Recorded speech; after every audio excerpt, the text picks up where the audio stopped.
We'll see what happens today. It's a Sacramento Saturday. It's a beautiful night here in West Sacramento. It's the Nationals and the A's. Enjoy, everybody, and we'll talk to you after the ball game.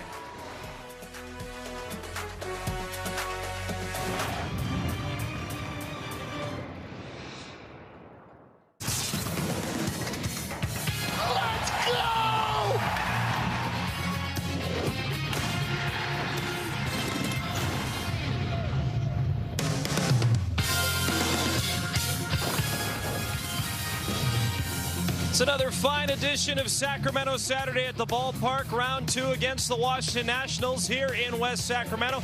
It's another giveaway as well, where A's fans are hoping for a long-awaited win. Hello again, everybody. Alongside my broadcast partner, Dallas Braden, I'm Chris Carey. And DB, the trend recently, especially here at home, has been opposing offenses pummeling the baseball. That continued last night as the Washington Nationals won to the tune of 23 runs scored. That's a season high for them this year. Yeah, there were more hits than the Billboard Top 100 last night, and unfortunately, all of those came from the Nationals. Chris, there was a lot of hits. There was timely hits. There were big hits. You get the message. The take-home message is there were a ton of hits, and for the Nats, they stepped up in big spots all night long. How about this, Chris? You had 5 players with 2+ runs driven in. That was an outstanding effort from the Nats bats, and 13 for 17 with runners in scoring position. Why do I tell you that? Well, because the man on the mound tonight, JT Ginn, if you look over his last couple starts, maybe not quite JT Ginn-esque, but let's leave you with this. JT Ginn, against his opponents with runners in scoring position, a 146 batting average against. That is the 5th lowest mark in Major League Baseball. Well, hopefully JT Ginn can find the right stuff against a potent Nationals lineup. It's the A's against the Washington Nationals tonight. Baseball in the 916 coming up next.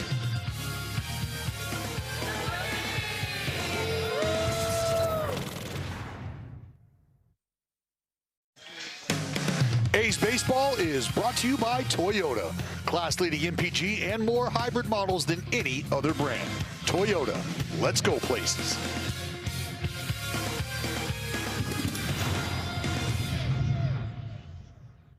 California's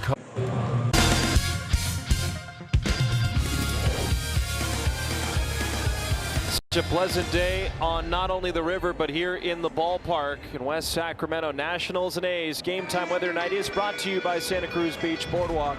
And to expound upon that more, 87 degrees. Doesn't feel too hot in the ballpark. 10-mile-per-hour winds, 27% humidity as JT Ginn takes the field. The shade has almost entirely cascaded over the infield. And Ginn will address this starting lineup, brought to you by your Sacramento area Chevrolet dealers. It's James Wood, then Luis Garcia Jr. Jose Tena bats third. Abrams and Ruiz, then Lyle, Nunez, Vivas, and Cruz. And the man on the mound tonight for the green and gold, JT Ginn. It's going to be his 19th start of the season for the right-hander. Over 100 innings pitched for JT Ginn this season, 3.67 ERA. We've kind of highlighted some peaks and valleys of the season for JT Ginn. I think right now, just trying to bounce back after his last couple, but I think what we know about JT Ginn is this guy is about as competitive as they come. And I got to believe with what he watched unfold last night, he understands the task at hand tonight, and that's to try to find out a way to navigate through this daunting Nationals lineup that put up enormous numbers in last night's affair, and trying to give his bullpen a little bit of an opportunity to breathe. He'll trust this defense behind him. Soderstrom in left, Butler in center, Cortez in right, Kuroda, Grauer, and McNeil on the corners, Wilson and Walton up the middle, and Langeliers behind the plate for JT Ginn. There's the skipper, Mark Kotsay. And I think Mark Kotsay, you know, something I just kind of want to address and talk about is during the season that has moments like the A's are going through right now that we saw unfold last year as well, just about a month earlier. I think you need that steady presence, that sort of calming presence that not only is able to hold you accountable, give you perspective, but also let you know that it's okay to go out there and have fun. I think Mark Kotsay has done a fine job of that when you consider what this team has gone through with injuries and performance and a combination of the two. I think it's a great point. Has always been open with the media, has kept a calm attitude, and has been candid about the performance of the team. They know they need to win and learn how to perform a little bit better at home as the 1-0 pitch is outside. The umpiring crew tonight looks like this. James Hoy, the crew chief, calling balls and strikes. Jacob Metz at first, Sean Barber at second, and John Libka is at third to complete the quartet. Nationals enter play at 49 and 49, back at 500, competing in the National League East. 2-0 change-up, swung through and missed, and that is a pitch that he is going to have to deploy a lot against some potent left-handed National hitters. And the fact that you're watching JT Ginn deploy that pitch, especially against a guy in the leadoff spot in James Wood, who has had tremendous success in this position. Takes a lot of confidence, but I think that also is something that speaks to the growth of JT Ginn. James Wood 382 over his last 15 games. He's on a 4-game hitting streak after 2 RBI single last night late in the game. 2-2 pitch. Swing and a miss. A sinker strikes out Wood, and the A's will go around the horn for the first time tonight. Man behind the plate tonight calling balls and strikes, James Hoy, graduated from the Ohio State with a bachelor's in computer science. Very stingy at the bottom of the strike zone. He's been overturned on 47.3% of the challenges. And what you take away from that is if James Hoy sees pitches down at the bottom of the zone, maybe not quite as likely to give you that call down there, trying to force you up into the strike zone. Not a huge fan of that as a pitcher, and I think even more so if you are a sinker baller like JT Ginn is. You love to be able to kind of clip the bottom of that zone. Catchers these days are trying to blur that bottom line, really blur all the lines of the strike zone. So we'll see how that goes tonight with James Hoy back there on the 1s and 2s. Luis Garcia Jr. now up with a 1-0 count. He has been very good for the Nationals. Did not play last night. Fouls it off of himself, and it's 1-1. Like it did get a little piece of Luis right off the belt area. 284 in the year, 20 home runs and 68 RBIs, 20 long balls. So has established himself as one of the premier power hitting first basemen in 2026. Only Matt Olson has more home runs than Kurtz and Garcia Jr. as well as Harper and Contreras with 20 home runs in the first half of the season. Matt Olson, good player. Good player. Nick Kurtz, pretty good player.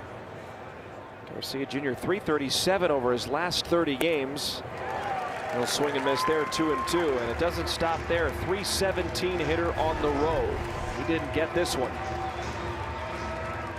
You see 4-seam fastball, he just climbs the ladder, does JT Ginn. See if he goes back up top or if he starts to spin a little something.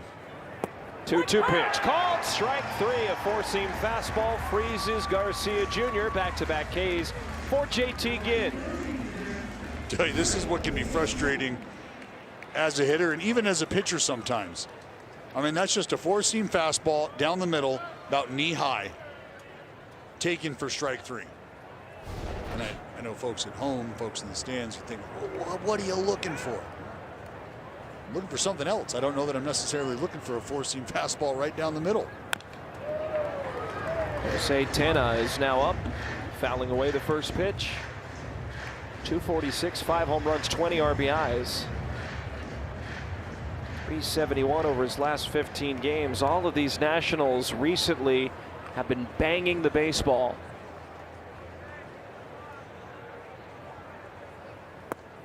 Wave and a miss on a slider. A few of these pitches have looked very sharp in the early going, and it might be too early for me to say that, but it looks great right now. Well, it's what you call some hair on it, right? Because there's some depth, there's some snap to him, there's some finish.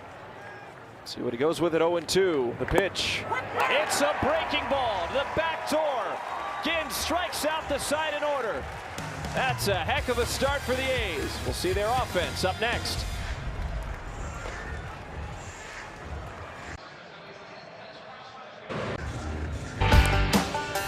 Starting lineup for the A's is brought to you by your Sacramento area Chevrolet dealers. It begins with Jacob Wilson, then Tyler Soderstrom. Shea Langeliers bats third, Cortez in the cleanup spot, then Kuroda Grauer, Donovan Walton, Jonah Heim, Lawrence Butler, and Jeff McNeil. And they'll send right-hander Zach Littell to the mound. this evening. It'll be his 13th start, 20th appearance overall. He, just like JT Ginn, who is over 100 innings, sitting at 90 innings pitched. So knocking on the door, 4.90 ERA for the right-hander. Jacob Wilson, a high fly ball to left. Lyle going back. This is a tape measure shot for Jacob Wilson.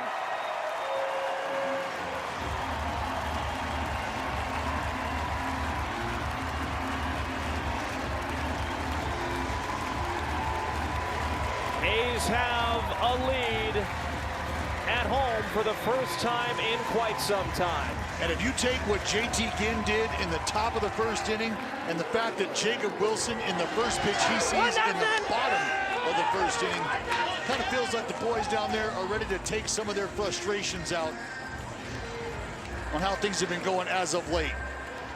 1-0 good guys, thanks to the second career leadoff homer for Jacob Wilson. Littell has struggled with keeping the ball in the ballpark and allowed 10 home runs in his previous 13 outings. And Jacob Wilson adds to that total with his 5th home run of the year. Now Soderstrom dumps one into left, a base hit. This one got high in the air for Wilson and one of his longer home runs of his career. Oh, Jay Willie was all over it. Look where the pitch starts. That's middle, right down Broadway. And Jay Willie jumps all over it. Barrel. He knew he got it. All aboard. Next stop, Pound Town. Here's Langoliers. He'll swing on the first pitch and miss 0-1. Shea had a homer last night in the 23-4 victory for the Nationals. It was against a position player. It was his 22nd of the year. Now Soderstrom on first. Langoliers at the plate. Noticing a good bit of players wearing the Sox high today. Dallas, any significance to that? Yeah. Style choice? It's something that you do when you're just trying to get everybody on the same page, right? Hey, let's switch it up, boys. Maybe things haven't been working. You know what? We need to come together. We need to find a way to close ranks, find a way to get on the same page. Let's all just buy into something. Sound good? Let's do it. 0-2 to Shea. Called strike 3 on a fastball at the top of the strike zone. Nats will go and reset their defensive alignment with the lefty Cortez coming up. Their outfield looks like this. Lyle in left, Cruz in center, Wood in right, Vivas and Garcia Jr. on the corners, Abrams and Nunez up the middle, and Keibert Ruiz behind the plate.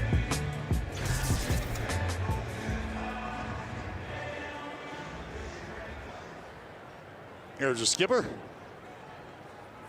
Now Cortez drives it to right center field. Cruz on his horse, still going. It bounces off the wall. Wilson's being waved home by Bobby Crosby. Soderstrom, excuse me, he will score. And it's an RBI double from Cortez.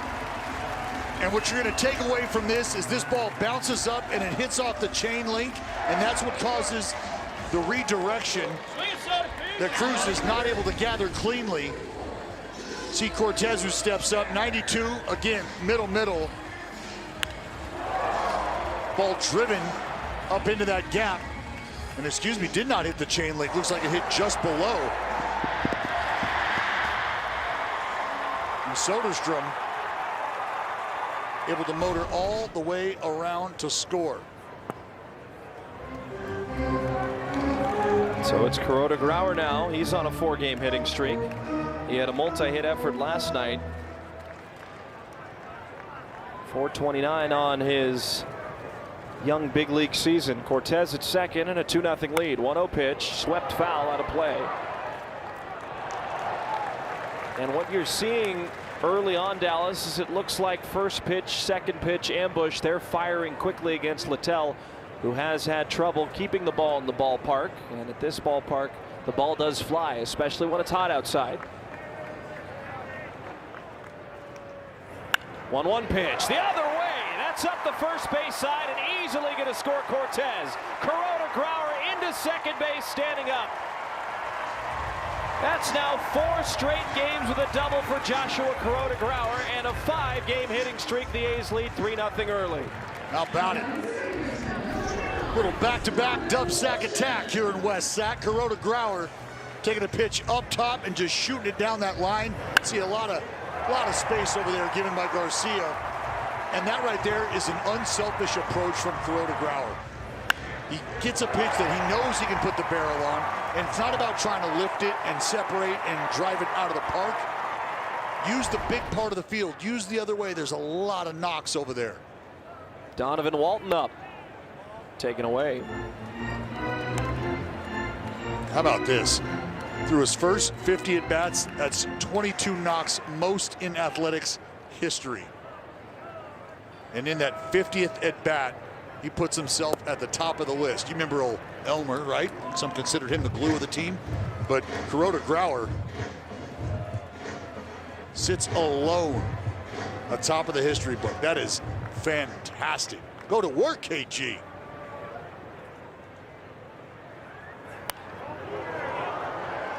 I mean, you see the names on that list? Double X. Buddy.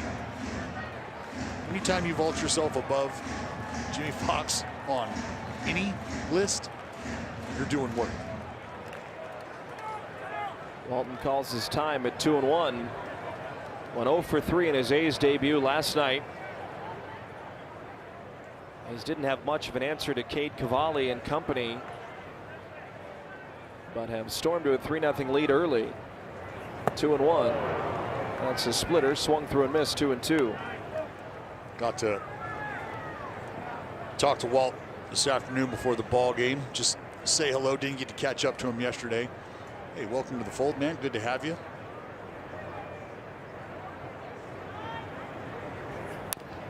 And he, well, he made me feel old because he said, "Hey, man, just want to let you know, I got to meet you a while ago. I got to meet you way back in 2016, out at a watering hole, if you will, when he was at Okie State, and well, it was just nice to catch up and kind of share some stories about the time that we kind of hung out and we were spending together. But it's funny having those full circle moments. Had a baby. Works a walk. The line keeps moving. Jonah Heim is coming up. There's going to be a meeting on the mound as Simon Matthews will talk to not only his battery but the infield. This meeting on the mound brought to you by the injury attorneys of Ashton and Price. Well, let's see what Simon says.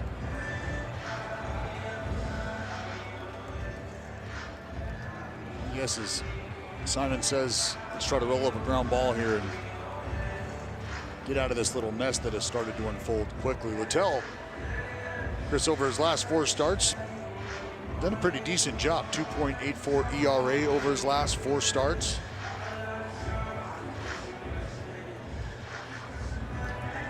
This is the player on this roster that's caused Littell the most trouble. Jonah Heim, in his career against Littell, 4 for 6 with 2 doubles and an RBI.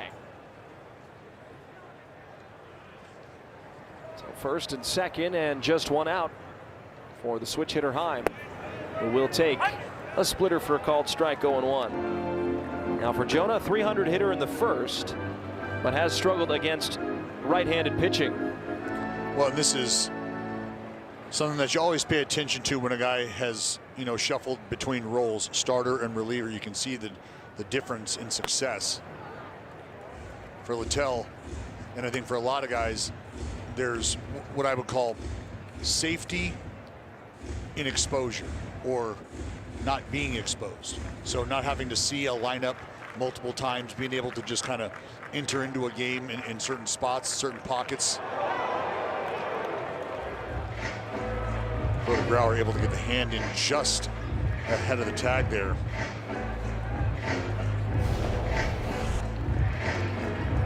And I tell you, Chris, if that throw is a little more online and C.J. Abrams doesn't have to reach back for it the way he did, that play could have been a lot closer.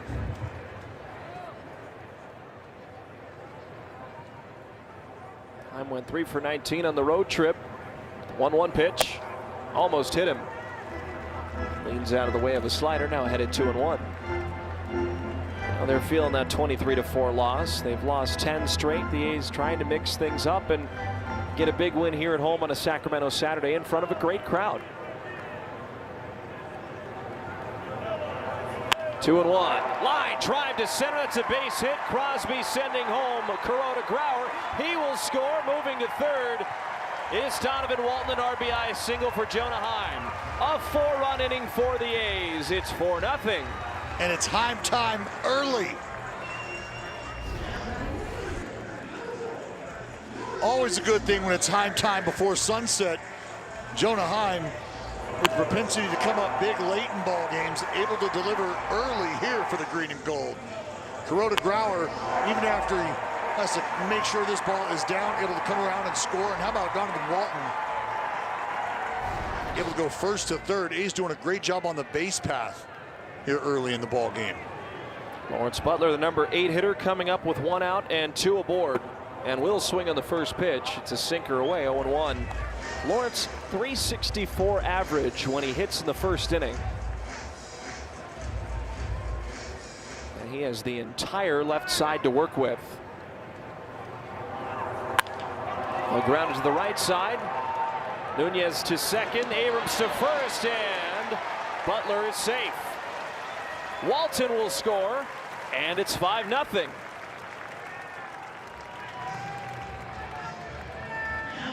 Well, pretty decent job by Garcia just to be able to corral that baseball. Good hustle by Butler to be able to get down the line and beat the turnout.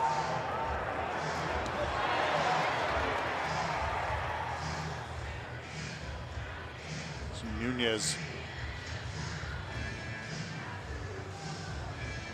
Wow. I mean, It looked like his foot was on there. Well, yeah, and from that angle, we can't really tell. But I would assume that the folks in the clubhouse have a shot. This will be an easier play for Garcia. McNeil grounds out, and that will retire the side. But the A's score 5 runs in the first. The party started by Wilson with a home run. We go to the second. A's up 5-0.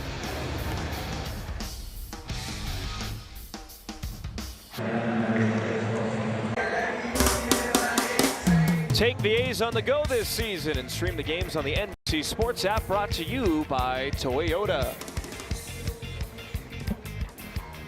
Jacob Wilson, thank you very much. First pitch, solo home run.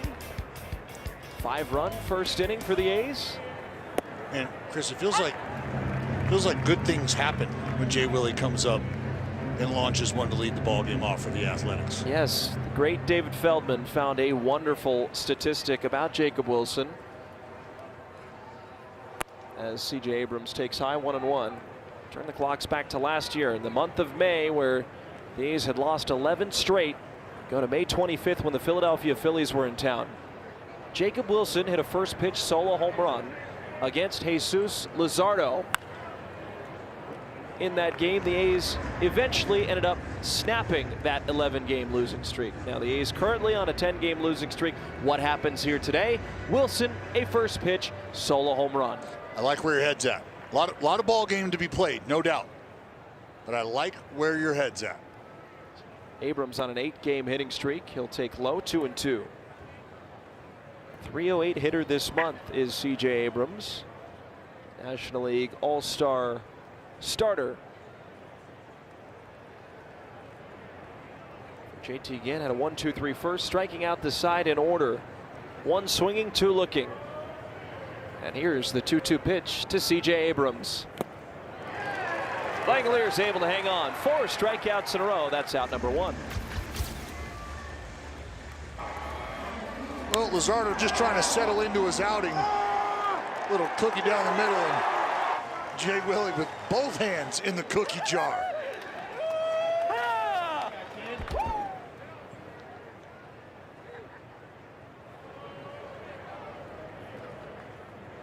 Keibert Ruiz is up with 1 away. He'll take outside. 1 ball and no strikes. 275, 7 home runs, 35 RBIs. That home run last year was Jacob Wilson's 6th home run of the year to snap that 11-game losing streak. He has home run number 5 here today. Remember, injury sidelined Wilson for quite a bit of time this year. It's good to see him getting that power stroke back. And I, you know, by no means am I making excuses for the team, but it's to contextualize the struggle that comes along with a full baseball season, and that's being healthy together. Popped up. Langoliers losing the mask, and he makes the catch going down to a knee. That's the first ball put in play by the Nationals, and it is out number 2 in the second.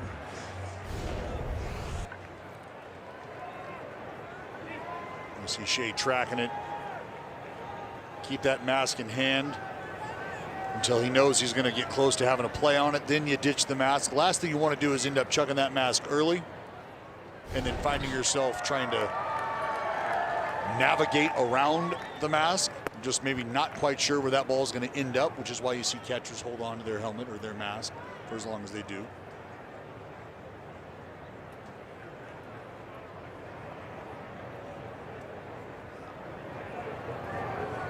And at 22 pitches, Dalen Lyle at the plate. Ball's down low, 2 balls and no strikes. JT Ginn has been one of the better starters at this ballpark. Yeah. 5-2, 3.75 at home in 10 games, 8 starts. And I think I think it should be understood that when you have the type of arsenal that he does, it's what gives you a chance to survive in an environment like this. I think there's no denying it. There's no ignoring it. You know, if you're a guy who likes to elevate the fastball, who induces fly balls, it's probably a tough place for you to pitch. 4-pitch walk to Lyle. He will be the first Nationals base runner. But if you're somebody like JT Ginn who can dial up a ground ball seemingly at will, then it stands to reason you might have a better chance avoiding some of the damage that occurs with other guys if you have the type of arsenal he does, the sinker, the slider to complement it, where you're starting to create intersections down on both sides of the plate. You know, he's just a tough guy to elevate at times. Nasim Nunez, who's coming off his 3rd 3-hit game of the year last night, is up for the first time tonight. Lyle takes his lead off of first, and Nunez will take inside. 1 ball and 1 strike. Well, it falls on a good day for Nasim Nunez. 25 games, 368, 8 RBIs and 17 runs scored. JT Ginn hoping to pick up a starting rotation that has had quite a bit of movement considering injury, different personnel coming in and out. A's starters 1.11, 7.65 ERA over their last 15 games, and only 1 starter has gone 6 innings or more, and that's JT Ginn all the way back on the 1st of July against the Dodgers. And that I think offers a lot of perspective with the tough road that the Athletics have traveled here as of late. When you don't have starters able to give you any sort of length, we know how much that exposes the bullpen. And even if the bullpen during those outings, Chris, even if those guys are able to come in and execute and perform well, it still taxes them, right? I think the next time that they're asked to come in, which frankly has been each and every day, there's the idea that you're going out with maybe less than your best stuff, and it's because you've been asked to go out and compete consistently, and it's different guys in different spots because certain guys are taxed to a different extent night in and night out. It asks a lot from the entire group. 3-2 payoff pitch. Lyle is going. It won't matter. Another walk for Ginn. Back-to-back walks. And Jorbit Vivas is coming up.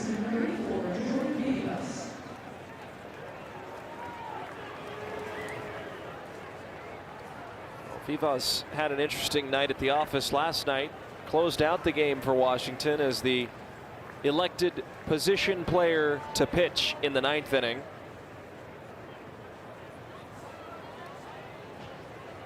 He's at .236 on the year. Now 1st and 2nd and 2 outs. And again, spots up a changeup in the inner half.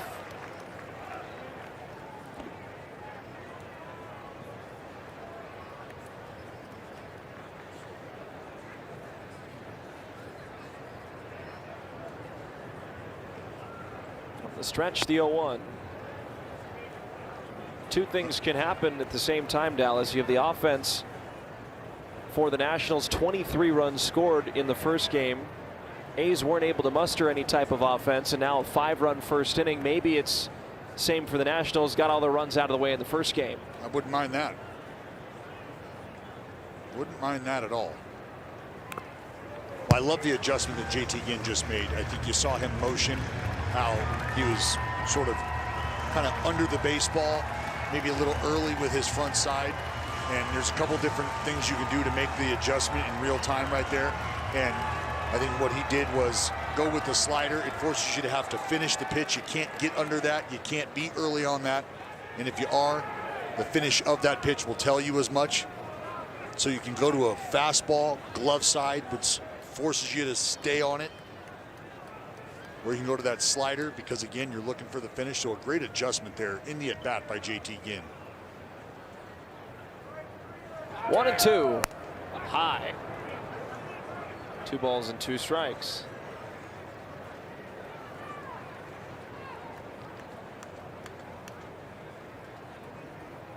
Speed on 1st and 2nd. Lyle at 2nd, Nunez at 1st. The A's up 5-0. And Ginn's 2-2 pitch now is a weak tapper. Ginn, bare hand, throws to 1st. McNeil goes down to get it, and that'll retire the side. No runs, no hits, no errors, 2 walks, 2 left on base. We go to the bottom of the 2nd.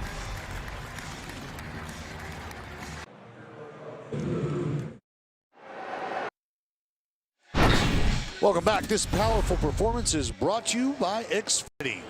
Got him. Jay Willie broke out the whooping stick. First pitch. The Athletics saw the ball game for his 2nd career leadoff homer. And he's lined that over into left field.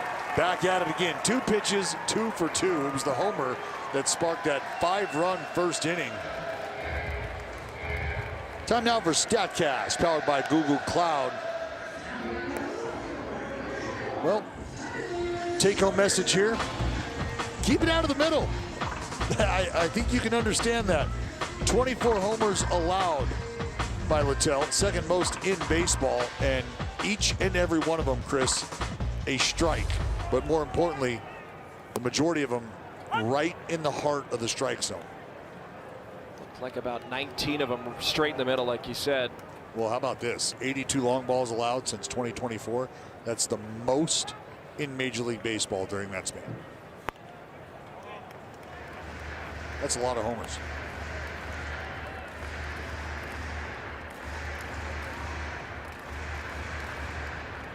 All can fly out of this ballpark, and Jacob Wilson certainly let the fans know that on the first pitch of the game.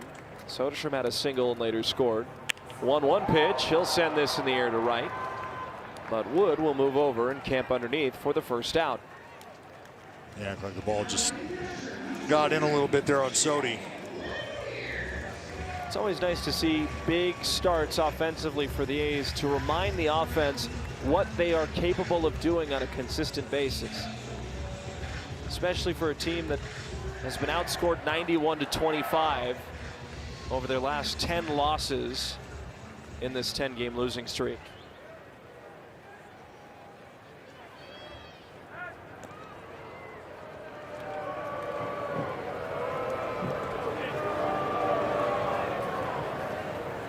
The Nationals have had no shortage of home runs in games over their past 8. Well, multi-home run efforts in each of their last 8 games, 19 total. Now Shea will bounce it foul.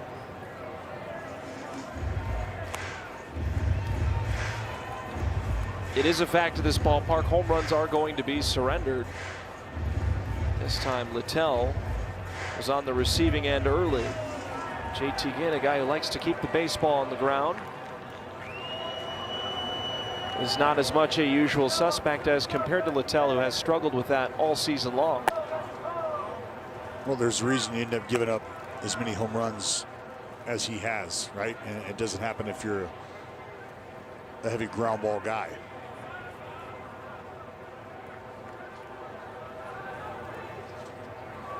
1 ball and 1 strike to the A's catcher. They fouled that away.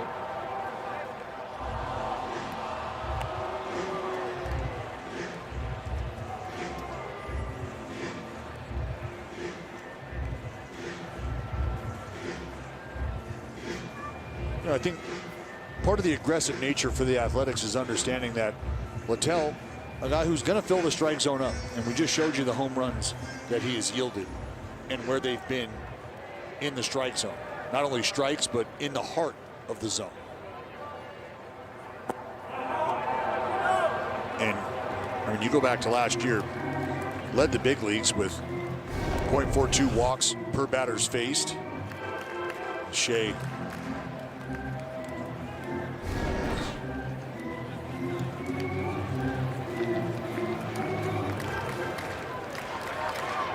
so I think you know you're going to get a pitch to hit.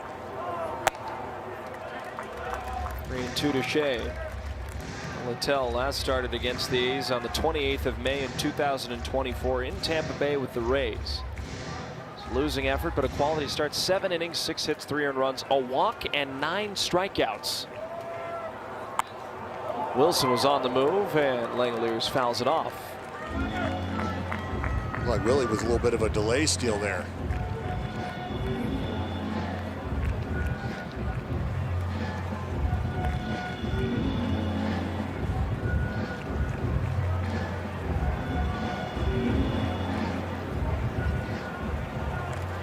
Beautiful evening here in West Sac. Slight breeze. Great night for baseball. Wilson going again. 3-2 pitch is high. So Langeliers walks, and Cortez is coming up. And if Carlos can continue to get going offensively again, you start to see him hit the ball harder and harder once more. I think a break is exactly what he needed, but then the lineup looks entirely different with his thump in the order coming back again. Well, it does. We start to talk about the length of a lineup, and it doesn't necessarily mean that you're plugging different guys in, but I think it just means guys getting back to a certain level of performance that when the team was swinging the bat well consistently, you were getting performances from certain spots. Take you back to the first inning. Got a pitch in the middle that he didn't miss, jumped all over it. 1-hop double off the right center wall. Continued the scoring for the Athletics in that 5-run first. Looking to do the same here, down 0-2. I got him. Bases loaded now. Well, and for a man who I just highlighted, who's done a nice job of commanding the baseball. Now his 3rd free pass of sorts, 2 walks, and now he's drilled Cortez.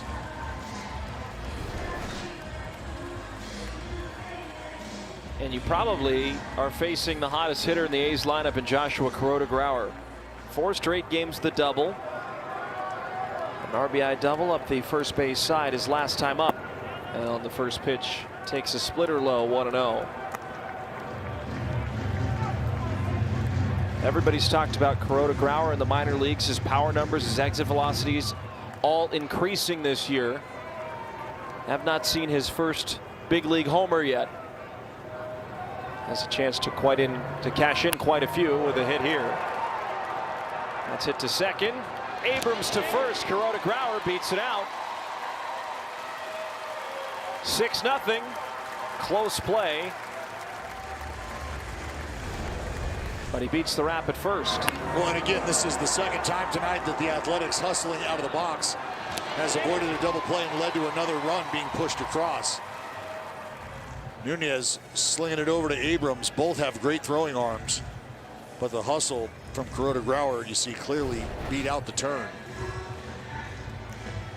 You know, and that's also a good sign, Chris, especially for a team that has struggled over the last 10 games the way they have to muster a win.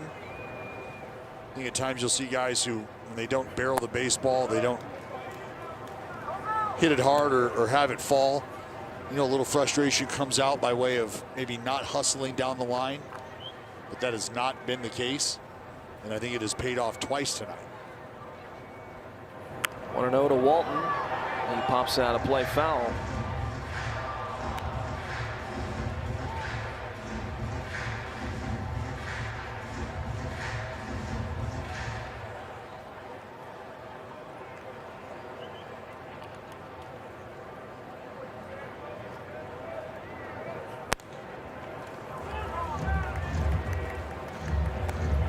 Walton gets ahead at 2 balls and 1 strike.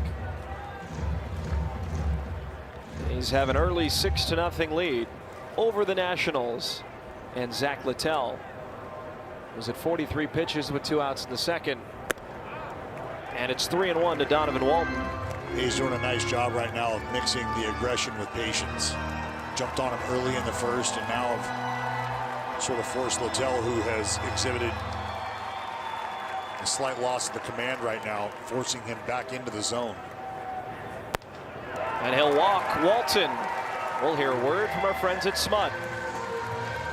SMUD's Clean Power City movement is happening. Hundreds of thousands are taking action, driving electric, making clean power choices, and saving money with SMUD rebates. Together, we're changing the world. For 99 ways to join the charge, visit cleanpowercity.org.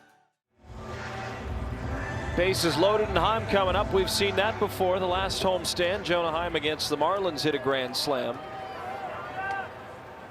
On that July 5th game, takes high and away. It was against the Marlins. The Marlins stormed out to an early lead. I believe it finished at 9-8 in favor of Miami, but it was a very close finish with the late fight by the A's.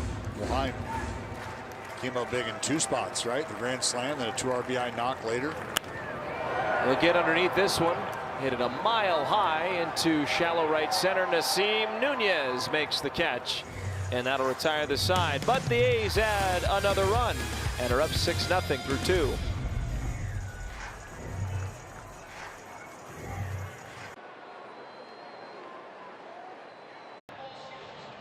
School's out, but camp day is in. You can join us tomorrow as the Green and Gold wrap up the weekend here against the Nets. We're bringing backyard baseball nostalgia to the ballpark. Early arriving kiddos 14 years old and younger can all score an exclusive A's backyard baseball tee, only while supplies last. So you got to lock in your fun-filled family Sunday today, like right now at athletics.com/promotions. So 6-0 the score, Dallas Braden.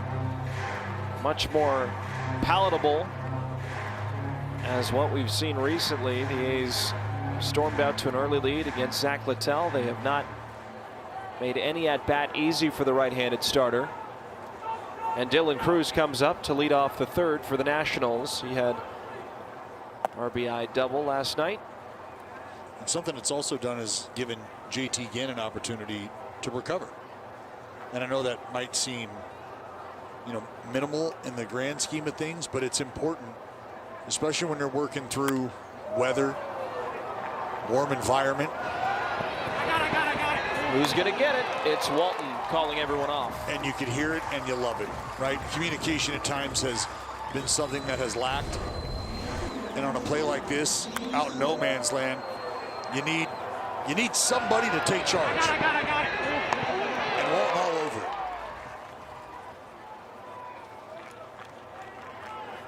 See, it was going to be a tough play for McNeil. Cortez able to hit the brakes. McNeil takes a knee and bails. Just a great job on all parts.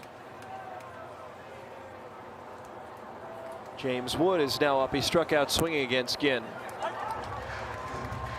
we've talked about this before with JT Ginn, and I want to go back to the Dodgers series when you lauded JT for his performance against Shohei Ohtani in specific. It's similar against a guy like James Wood. You strike him out for the first time, and it's this battle against the premier players in the game that remind you the type of pitcher that you can be, and JT Ginn has really hung with the best of them. Well, this dude set the tone in the first inning and creeping into the second, right? You punch out the first 4 guys you face, and the first 4 guys you face are the likes of James Wood and Garcia, Abrams in that list. I mean, there's a lot to be said for guys that can hurt you. And when you go out there and you dominate the way that JT Ginn did through those first 4 hitters, it sends a message. It sends a message to the other team. It sends a message to your boys in the dugout. Like, all right, time to put a halt to this. 1-2 to Wood. Struck him out again. There you go. Just 5 strikeouts for Ginn. nasty change piece.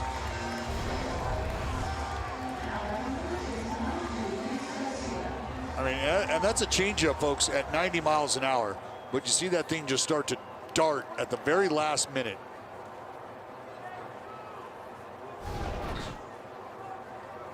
I mean, the usage increase is incredible as well. Just over 9% last year. Now 19+% usage on the changeup in 2025. Opponents, well, they're hitting 357 against the changeup. This year, 195. And I know how much you love a good changeup. Pretty good pitch for JT Ginn. 2 balls and no strikes. What have you noticed about that pitch from last year to this year? Well, I think overall it's just the command and the confidence in the pitch. You know, we can dive into profile and movement and things of that nature, but I think it starts and ends with the comfort that you have. Like, he just doubled up on it, right? And you throw one that doesn't feel good, you got to have the confidence that you can go back to it and double up and not be scared away from it thinking, oh man, the next one I throw is not going to be competitive. I need to go to something else. 2-1. There's a four-seam fastball fouled away. And that right there is what allows a guy to start to take his pitch to the next level, because we're watching JT Ginn now, instead of throwing a changeup, pitch with a changeup. Dare I ask, does he go to the changeup here after tying him up with a fastball? Well, he's doubled up on it twice. Feels pretty good about it. Why not? 2-2. It was the changeup. It's bounced over to third, and it's a ground ball out. 1-2 the inning for JT Ginn. 6-0 A's with Butler leading off the bottom of the third.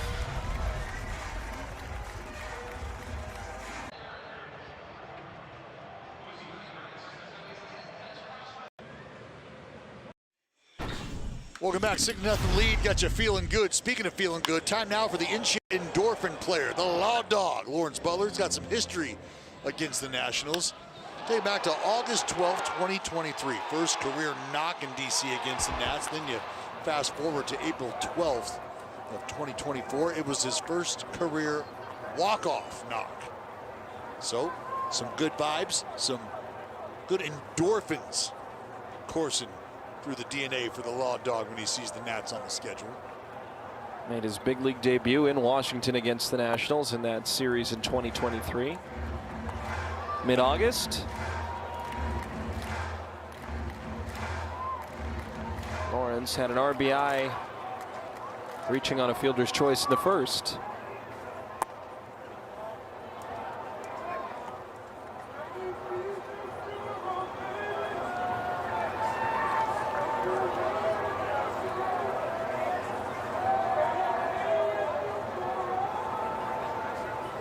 To 1 pitch, he's late on a sinker. 2-2.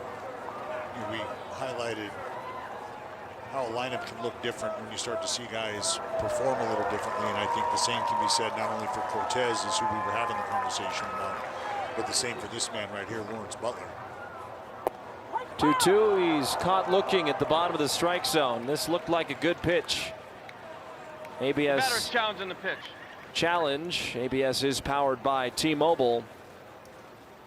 And it was well in the strike zone, so the A's have 1 challenge remaining. The Athletics have 1 challenge remaining.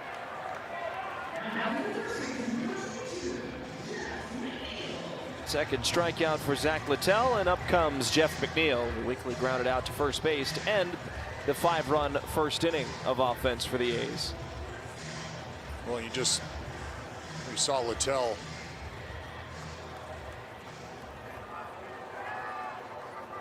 calling the pitch himself. He was ready to rock. He knows what he wants to go with.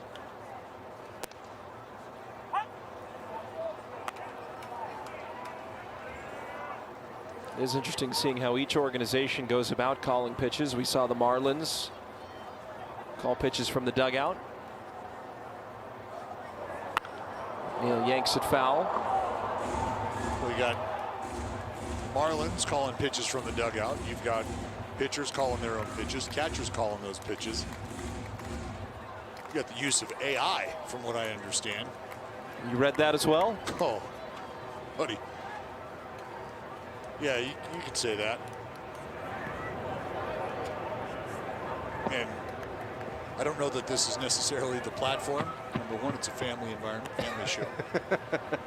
Number two, nobody wants to hear me rant about those things. But it's, you know, if you're being serious for a minute, I think just understanding that the toothpaste has been squeezed out of the tube, right? Good luck putting it back in. But I think the pathway is just trying to find a way to be able to marry what you do know as ball players, as older ball players who become members of a coaching staff, and what the resources that are now available to you, and how you can bring those together to formulate a successful pathway. 2-2 to McNeil. He works the count full. 3-2. But what you hope is still valued is the feel for the game. And I always am aware that, you know, you can only really call it a game by title, because when you have as much money on the line, it's almost foolish to think that you wouldn't want as much information available to be as successful as you could be. 3-2.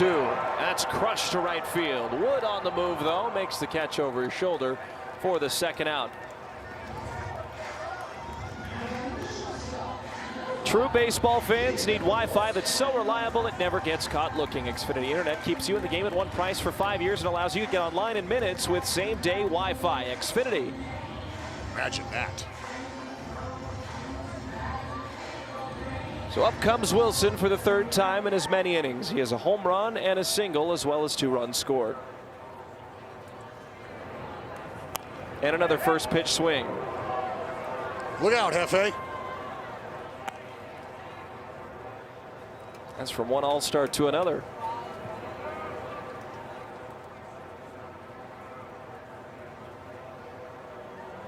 Hey, buddy. He'll swing again, chop it foul. 4 pitches, 4 swings for Jacob Wilson. This one, the first swing and the first run of the ball game. The anatomy of a long ball. 36-degree launch angle, 124-foot apex. 411 feet later, it was 1-0 good guys. 0-2. He sends the ball in the air to center. Cruz will move back, and right in front of the warning track makes the catch. Littell has his first 1-2-3 inning. Through 3, the A's lead by 6.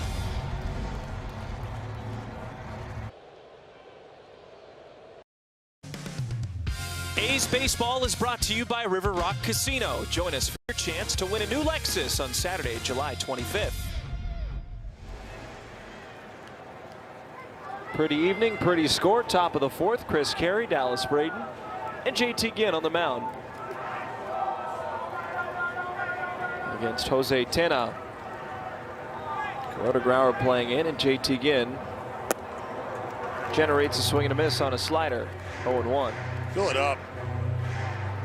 We've seen a lot of early swings. JT Ginn attacking on the other side against Nationals club that no problem scoring runs last night. And I think the word that comes to mind for me, Dallas, is opportunity. We know what the last 10 games have looked like, but this is an opportunity for the young guys to showcase what they can do and step up in a big way to create favor going into 2027. 1-1 pitch, tapped back to Ginn, gloves it, guns to first, and 1 away. Athlete. Go to work. You know, I understand exactly what you're talking about. I'm going to be honest. Well, I'm always honest with you, Chris, but I'm going to be candid. I think the idea of showcasing what you're capable of, I'm not going to say that time has come and gone. I'm going to say it's time to win ball games. Right. And I think we're aware of what these guys can do. They're aware of what they can do. You know, I think to reasonably expect Kuroda Grauer to hit north of 400 for the remainder of the season or over his career, we understand that there's going to be a water leveling out sort of experience, right? I'm not going to call it regression because it's understanding that it's something you would expect or you don't expect based on the 400 average. Just, it's not going to happen. With that being said, we understand the skill set and we know how impactful he's already been. So let's move on from that. And we know that the big leagues are a challenge. But I think with the kind of consistent performance that he has brought forth, you can start to think about how we can utilize that and leverage it to win games. It's dumped into shallow left. Out goes Kuroda Grauer. Some more. A diving catch. Are you kidding me? Oh my goodness. With the bat and now with the glove. And it's a big smirk from JT again on the mound. What a play. Well, time now for your mass mutual moment. Both defenders converging. And there's a mutual feeling here between KG and JT. And that's a lot of love and much appreciation. What a sellout affair by Kuroda Grauer. Had to turn his head and track it. JT was with him every step of the way. What a play. Bert Ruiz comes up, and Mark Kotsay talked about his infield and the athleticism that they possess. You see McNeil at first, and he said McNeil has done well in the times where he's had to come in late in games at first base. Ruiz flies it to right. So he'll have to wait, but Kuroda Grauer, what a catch. Well, you just got to put your eyeballs on the baseball. Once you do, lock in, lay out, no doubt.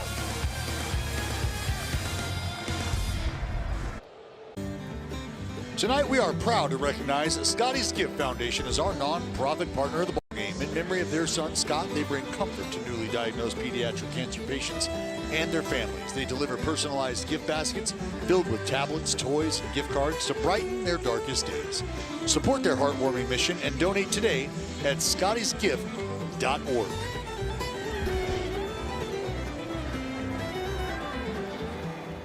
I still think he's reeling about that catch. JT again, you can see the look on his face. Soderstrom bounces it to second. Nice play by Nasim Nunez.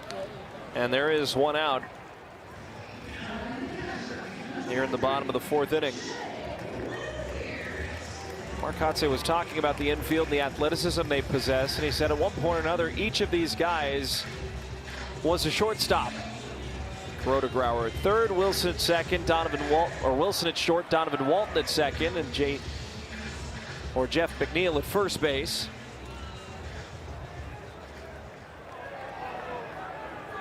Langeliers takes the strike. You know about shortstop, especially in the draft. A lot of shortstops are taken, especially early, because they can be molded into multiple positions. The infield, a boatload of athleticism already showcased tonight for the A's. Just kind of going back and touching on your point about, you know, the athleticism and the ability to showcase what you're capable of. It's plays like that. You know, we watched Kuroda Grauer in his first ball game here make a couple of good plays out there, and granted it was about being able to make an adjustment to the ball flight and what he was experiencing. But when you take the kind of at-bats that you have seen him put together, you take what you have seen defensively, it's been consistent. So for me, it's not about revealing any more of what he's capable of. You've got a good idea of what he brings to the table, as Langeliers is able to put the peepers on Littell and work a one-out walk here in the fourth. Now the 4th walk of the night for Littell.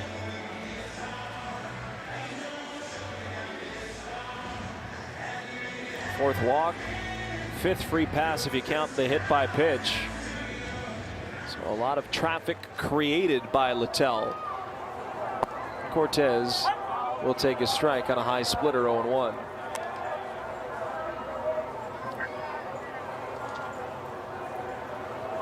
Cortez, a .364 hitter in the 4th inning. He's 1 for 1 with an RBI double and reached after getting plunked. The 0-1 pitch, that is cranked to right field, but foul. Well, you got the head out. Headed for the river, Dallas.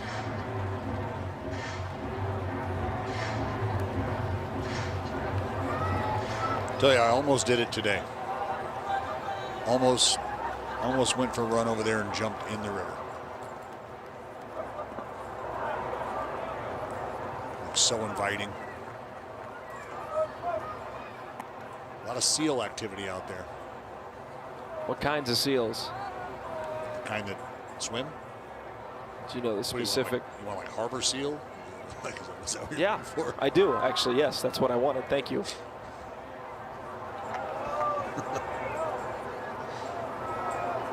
1-2 pitch off Littell's glove. Nunez will race to second, over to first. What a play! Wow. 1-4-3 double play on your scorecard to end the 4th inning. 6-0 A's.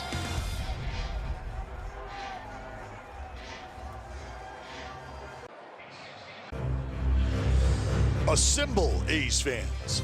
Marvel Night is taking over the ballpark on Saturday, August 1st as we battle the Motor City Kitties. Be there early to grab an exclusive Nick Kurtz Marvel poster only while supplies last. It's the ultimate crossover of baseball and Earth's mightiest heroes. Secure your heroic seats now at athletics.com/promotions. You hear the clap there? That was well done. Like that? Yeah, I did. Ever considered doing voiceover work? No. You should think about it. Saying I have a face for voiceover? It's your words, not mine. I think we were friends. Kurt's a huge Marvel Huge. Cinematic Universe fan. Huge. Got the skipper onto it last year. Iron Man fan. Big Iron Man guy. We, as you know, myself, card collector, Kurtzy, big card collector, Sodi, card collector, Jay Willie, card collector. And when we open cards, like Kurtzy he's got his Marvel cards. And I just laugh because it's fun to be able to, you know, sort of remove yourself as JT Ginn dialing up another swing and miss on the 6th punch out tonight. And how about the change piece on its best behavior? Gotta love it. Lyle just running out of bat. But it's nice to be able to kind of, you know, remove yourself from the baseball world at times. And I think that's a great way for a guy like Nick Kurtz to be able to do that. Little tapper, Langoliers loses the mask, throws to first. Another quick out for JT Ginn.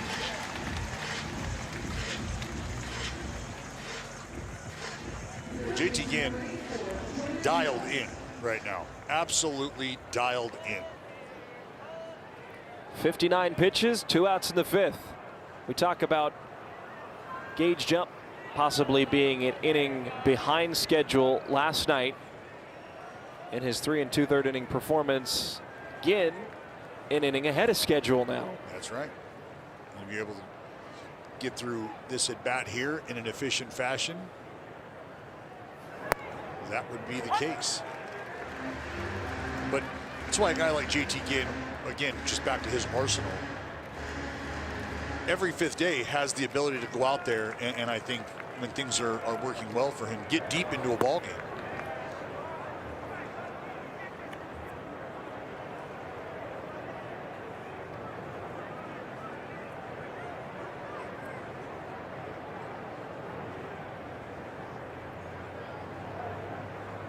Ball and 1 strike. Off the plate with a changeup, 2-1. He's waving his hand a little bit, as if he was identifying the pitch being away. I know you were talking about the adjustments that he made. Was there anything that he picked up there after that pitch? Well, it's just little things that you tell yourself. And for JT, like I would do similar things, and specifically on the changeup, just kind of reminding yourself of some of your mental cues that go along with executing certain pitches. You know, sometimes when you find yourself a little quick down the mound and you know you haven't gotten into your backside, you'll kind of tap your back leg as just a reminder. To your point that you just made, though, about working your way through and kind of being ahead of schedule. Second inning, heavy lifting there with 23 pitches. Called strike 3. Vivas is going to challenge here at the top of the strike zone. Washington's challenging the strike. The batter is. ABS challenge is powered by T-Mobile. Well, it did. It looked up, and yep, it is. Thought it might have had a chance to be right at the tip top of the zone, but this one just above. So Vivas able to buy himself another look.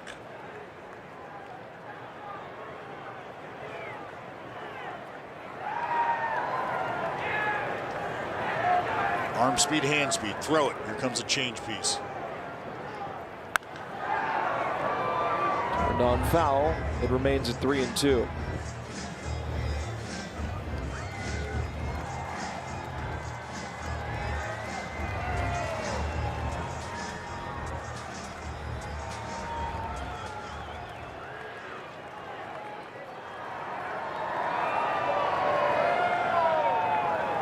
Three-two payoff pitch.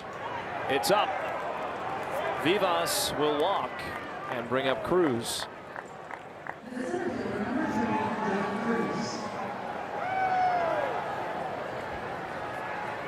Caught saying, up, yeah, maybe a little. All right.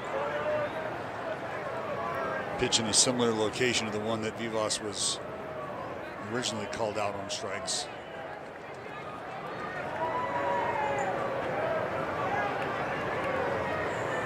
Short lead for Vivas.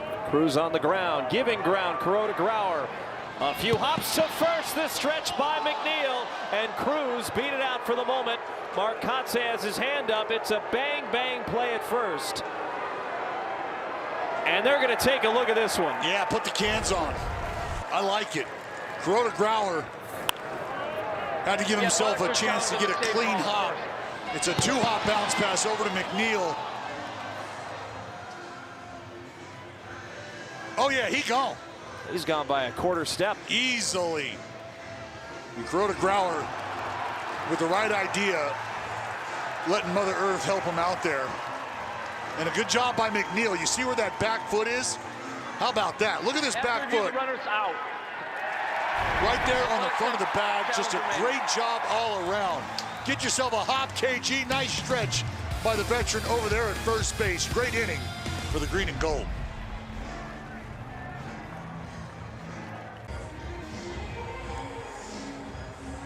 Joshua Kuroda Grauer and company come up at the bottom of the 5th, where the A's lead 6-0. He has a double and 2 RBIs, a run scored, and takes strike 1 off a Littell slider. All he has done is hit since arriving with the big league club a few weeks ago. Well, that means it's time now for our play of the day, presented by your California Ford dealers. KG, that's 22 of those things, 22 hits in his first 50 at-bats, an athletics record. Just a fantastic job. We've watched him play great defense. Kuroda Grauer, even with the ground out, saying, look, I'm doing it all night, all summer, doing it the way I want it.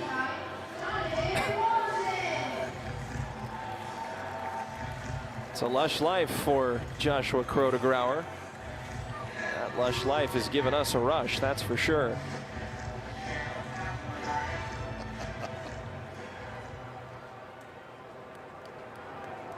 Donovan Walton, 2 walks and run score. They'll crush that to center field. But Cruz makes the catch on the back pedal. Out number 2.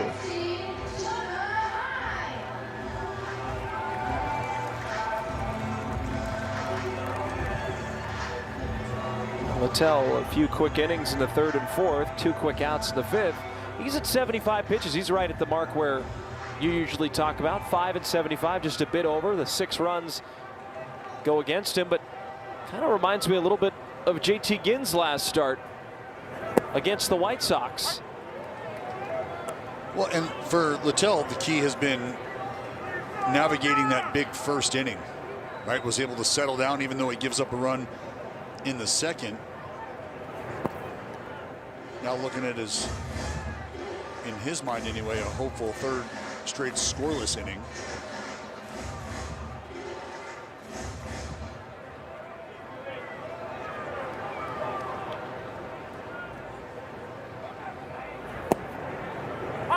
Strike 2.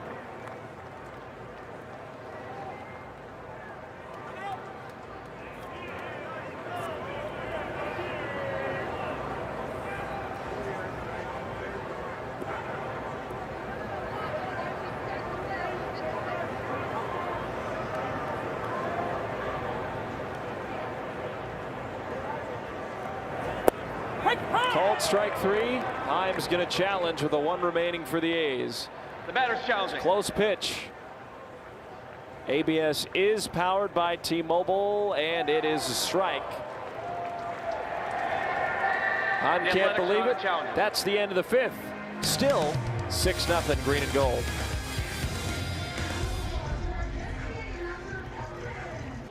The upcoming schedule is brought to you by Service Champions. One more against the Nationals tomorrow before the A's head to the Valley of the Sun and face the Diamondbacks Monday through Wednesday, an off day on Thursday, and then to Minneapolis Friday through Sunday to face the Twins of Minnesota.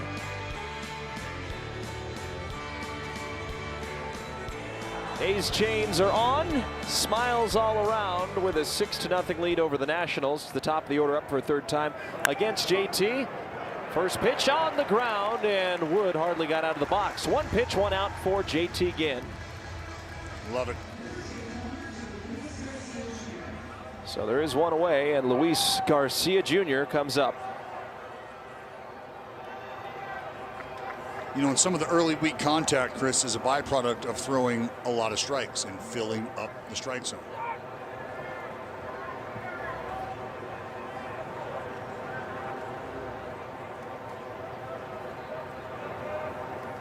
Oh for 2 is Garcia Jr. A strikeout and a ground out. He'll take strike number 1 on a fastball.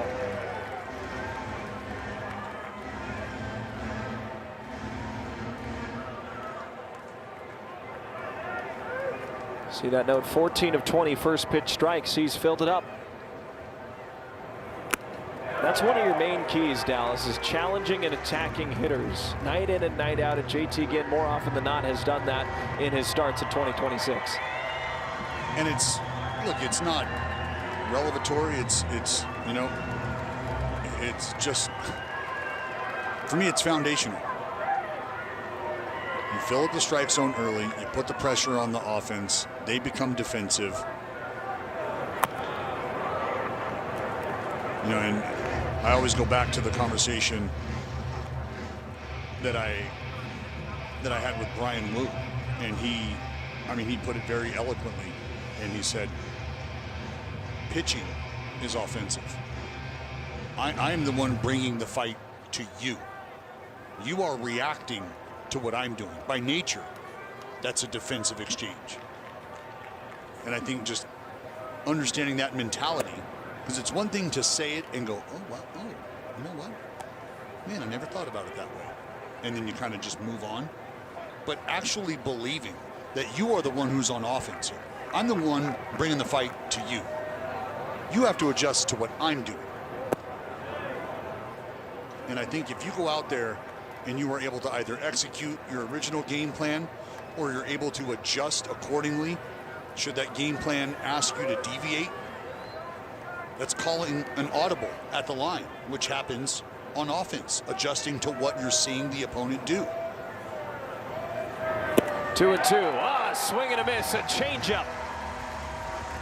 Strikes out Garcia Jr. Another strikeout for Ginn.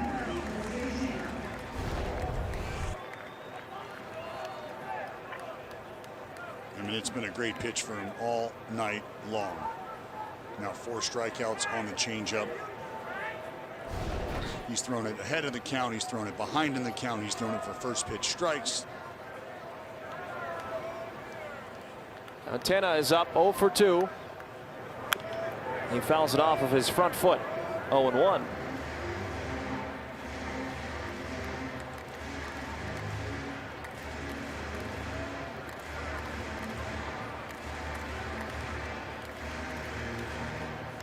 That's how it's gone. 25 four-seamers, 22 changeups, 14 sliders, 9 sinkers, 4 cutters.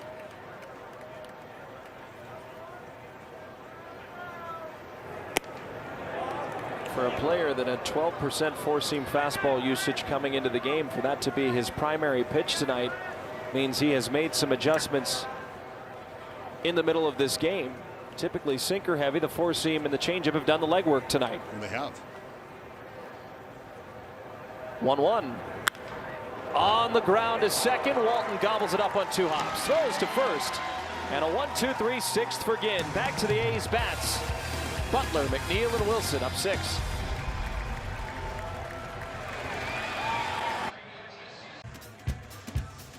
Fans don't miss out following every Sunday day game. Youngsters 14 and under are invited to the field to run the bases just like the pros.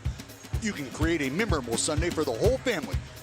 Secure your tickets for any Sunday home game. Stick around for the post-game excitement.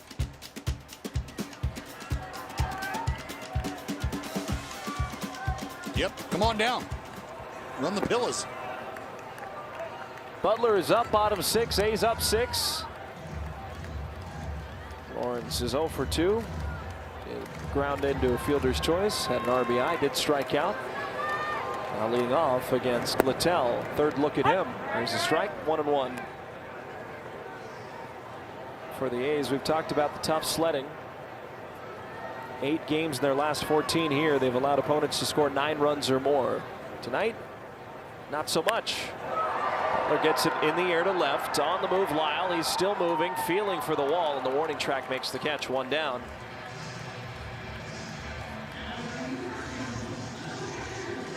And up comes Jeff McNeil.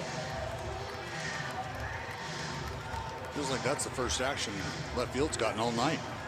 Yep.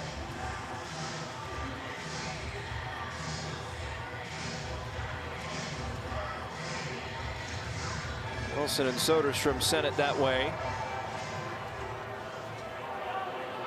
And in terms of a putout, you're absolutely correct. Now McNeil drives it to right. It's hanging the line, and it will hook foul.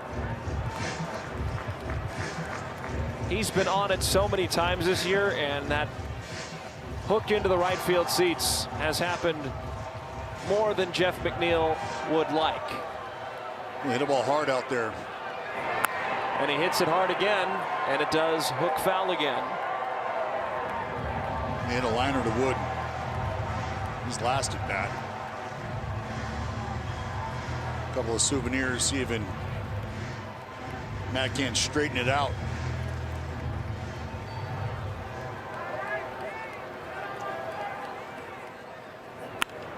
Slap the other way. Nice play by the third baseman, Vivas. Throw to first. McNeil is out. And he's going to point to the dugout. Very close. Well, McNeil emphatic about the fact that he beat the throw. Looks like we're going to take a peek. Yep. Oh, yeah. The Athletics are challenging the out call. This is going to go by way of the Athletics again. And a second successful challenge of the night. And a great job by Jeff McNeil to get to the front of the bag. You know, that's the key here. If Jeff McNeil ends up in the center of the bag, maybe a little closer, and he's saying, no, no, no, put the cans on. Maybe a little more After too. review, the call on the field's overturned. The runner is safe. And I'll tell you what, Dallas. Challenge. Listen to this crowd. You know, the A's are in the middle of a 10-game losing streak. The fans have shown up, they've showed out, they've supported, they've been loud, proud, and excited for an A's team that is looking to find finer form at home. This West Sacramento crowd has been great all year long.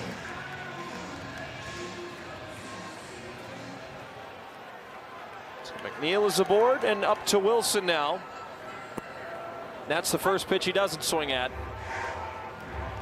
His fourth time up, lets a breaking ball pass him by.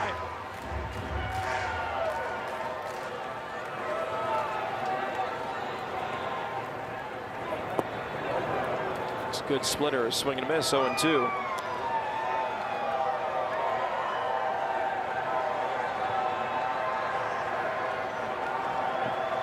I mean, what, Jacob Wilson's seen 7 pitches, swung at 6 of them.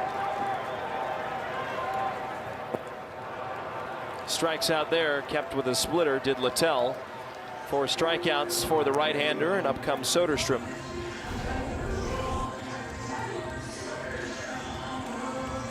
Well, that thing just bottomed out in a hurry.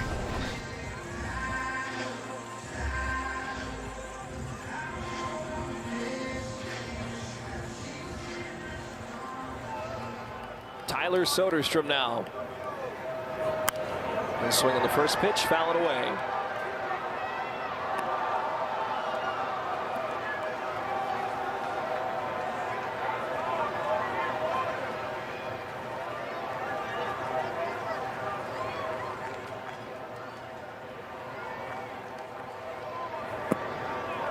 Down low, ball and a strike.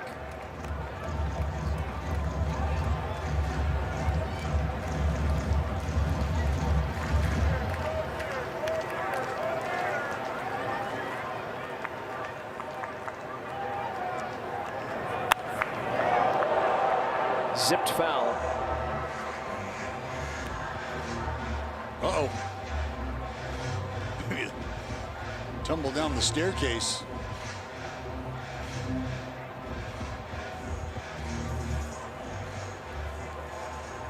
Hands down the right field line. Handful of souvenirs tonight. 1-2. Taken low.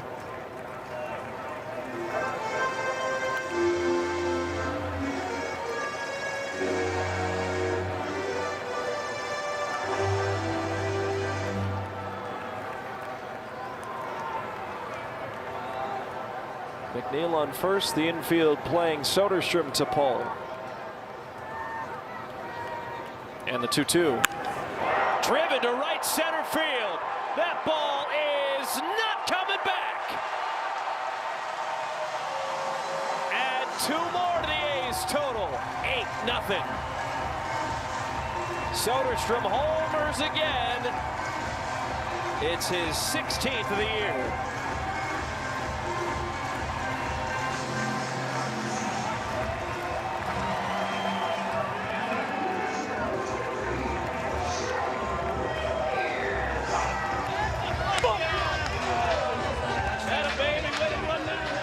Just a wonderful note there for Tyler Soderstrom.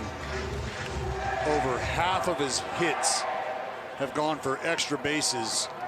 That's the highest percentage, 52.1 in baseball.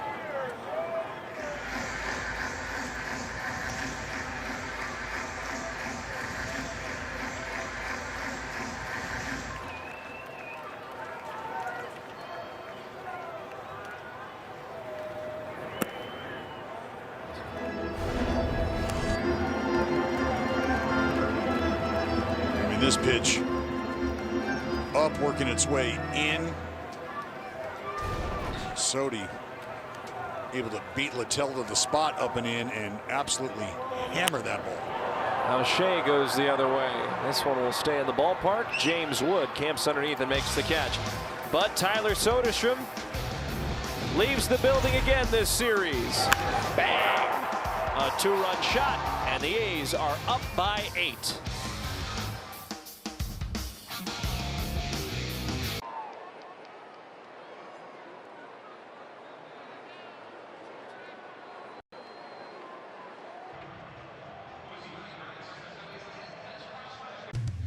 A's Baseball is brought to you by the injury attorneys at Ashton & Price, Northern California's injury Street Law Firm.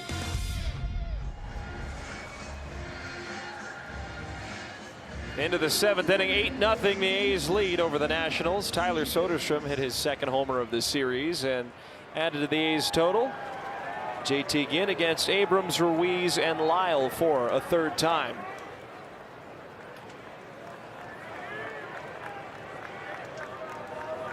C.J. Abrams 0 for 2 with a strikeout and a pop out. Change up low, 1 ball and no strikes.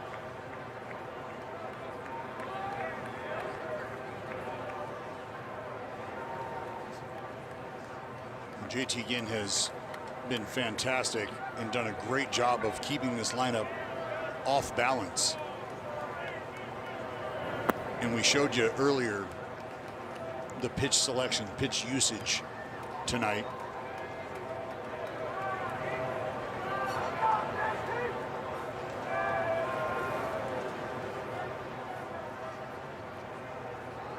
And I think what I take away from that is JT Ginn doing a fantastic job. On the ground, Walton dives. In the outfield grass, throws to first, 1 away.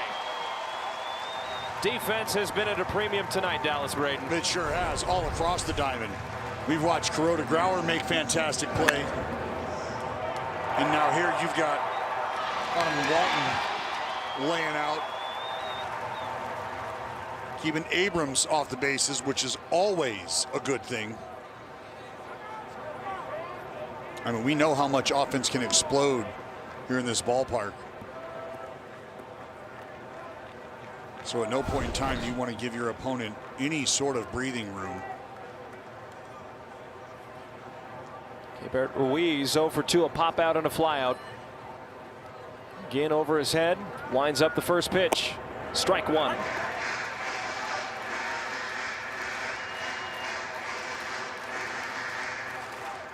And how about this? I know it might seem like just a minute difference in percentage, but it makes all the difference. And what happens is you give your pitching staff. That's a line drive to center. That'll break it up.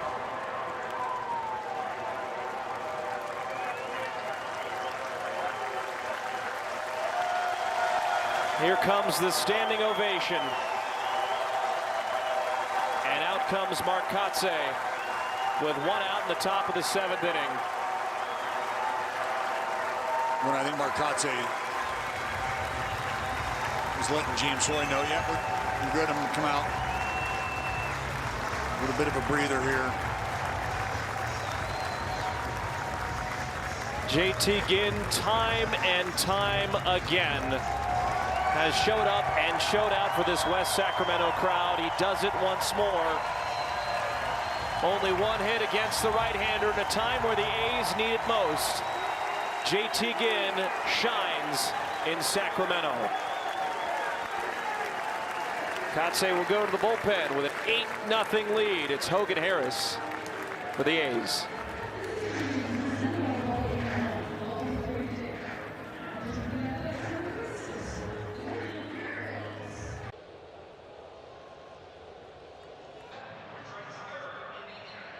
Continues to get his flowers after another phenomenal performance.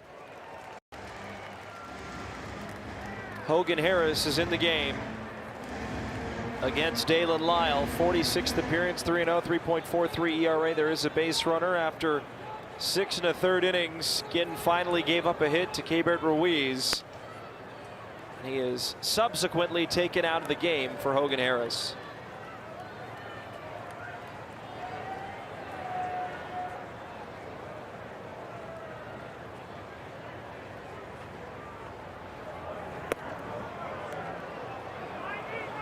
It's up to the A's bullpen to finish what Ginn started.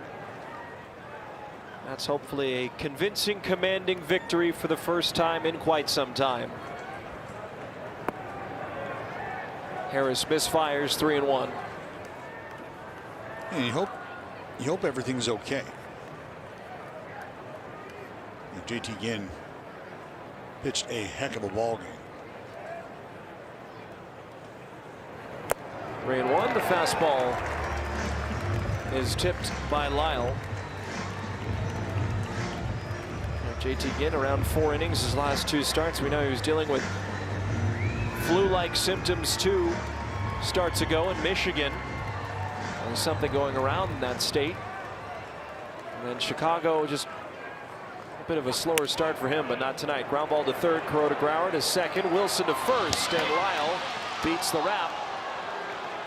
5-6 on the fielder's choice play. The A's still have their challenge. They've used it twice and have been successful twice. Mark Kotsay this time will keep the ball rolling. Well, it rolled on over to Kuroda Grauer, who wings it over to Willie.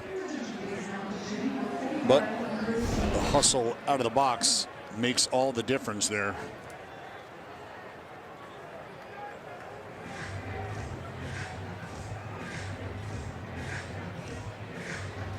Now with 2 outs, the Nationals, after this meeting on the mound, brought to you by the injury attorneys of Ashton and Price, will send Curtis Mead to the plate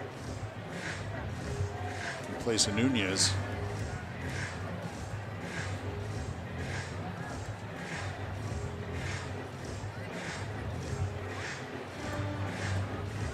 Nunez 0 for 1 tonight with a walk back in the first inning.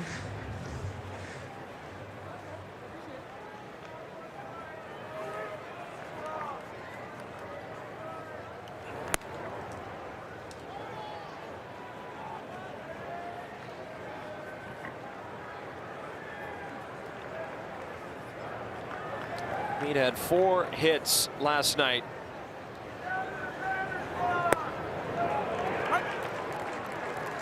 Three doubles, 2 RBIs, 4 runs scored. It was an incredible game by him. For a Nationals team that every hitter that came up did get a hit. 3 of the hitters had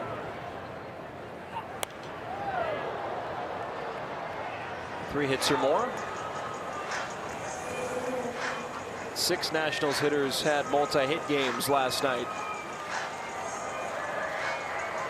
Mead, one of 2 Nationals hitters that had 4 hits. Him and Andres Chaparro, who is not in the lineup. 1-2 pitch, check swing. Did he go? Oh, no, he didn't. It's close there. Very close. Felt like the pitch was close, just a bit out, but see if Mead able to hold up. Absolutely not. My goodness. Mead will take his time out. Should be out of this inning after that replay.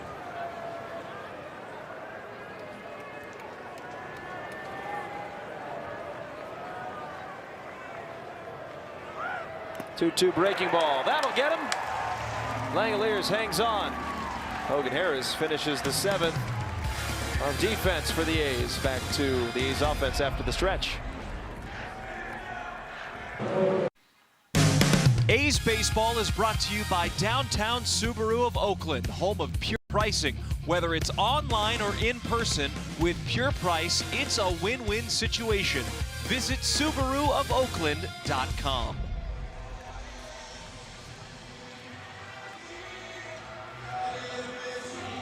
8-0 the score after the 7th inning stretch. The A's are motoring here late in the game. Max Kranick is the first reliever out of the bullpen for the Nationals. Here in the 7th inning, he'll face Cortez, Kuroda Grauer, and Walton. Well, this is where you'd like to see the Athletics really start to open things up. They've got an 8-run lead, but I think Nats bullpen at times has left a lot to be desired. Curtis Mead, we saw hit, now in at third base. That'll send Vivas over to second. Nunez out of the ball game.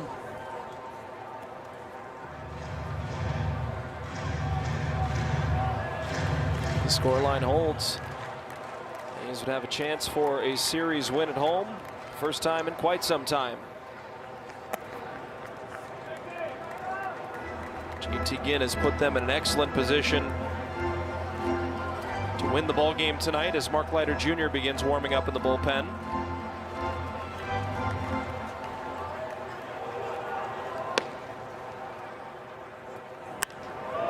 Cortez gets in the air to left. Lyle going back, still going back. It's gone. A backside pop for Cortez. And it's 9-0.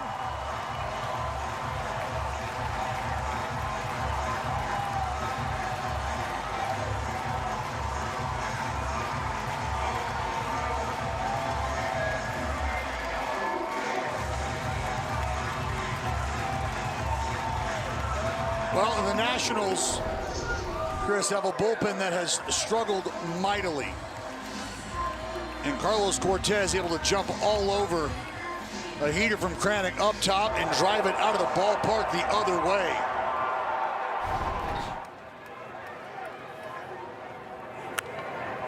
Kuroda Grauer. Nothing like a little late night backside boogie. Who's hungry? We got Oppo tacos for everybody.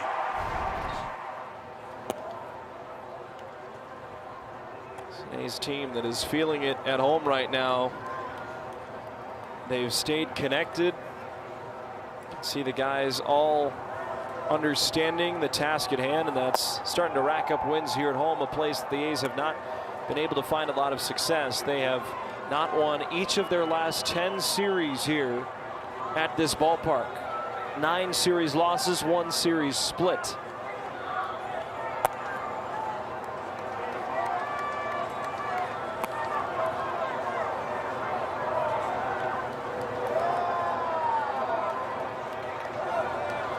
Win tonight and a win tomorrow. They can turn a new leaf.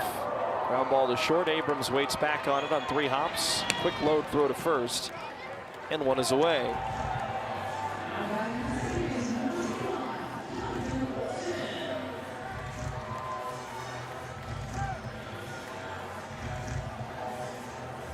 Walton has walked twice, lined out, scored a run.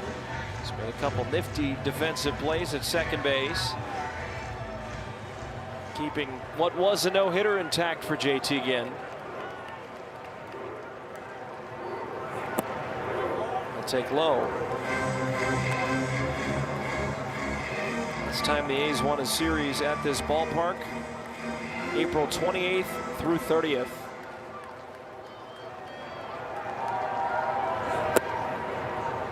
There's a strike, 1-1. I mean, what a feeling that would be.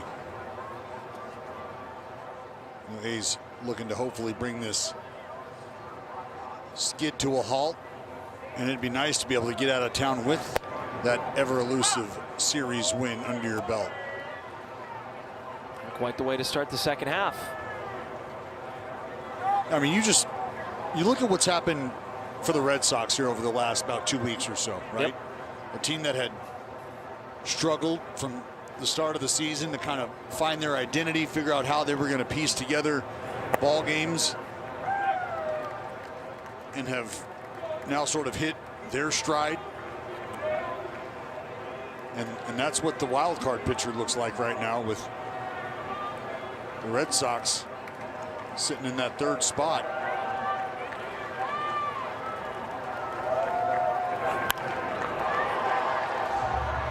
There's no secret the American League is open right now. This is a league where it's very competitive, but a bunch of teams vying for spots in the wild card. Walton takes in 3-2.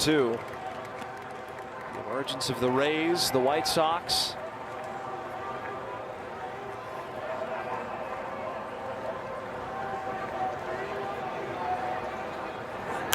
Two pitch. Walton fouls it off of himself. The National League, I mean, it's a fight. It seems like every team in the National League is pretty good this year. Even the teams that their records don't accurately reflect how well they played. Even the Rockies are better this year.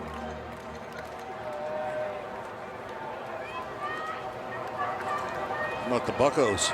They were walked off today by Travis Bazzana. Tell you, that kid is a player. 3-2. Walton draws another walk. That's the 3rd walk of his game.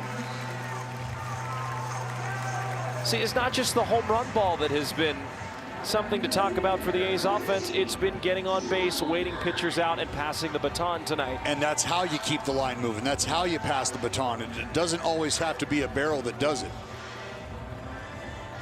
It can be the patience. We saw the A's lineup come out very aggressive in the 1st inning against Littell, who I marked was and is a strike thrower. So you can understand why the conversation before the ball game might sound like this: hey, let's be ready to hit strikes. We're going to see a lot of them. be ready to go. And until we start to chase him out of the strike zone, be ready to hit early and don't be afraid to pull the trigger.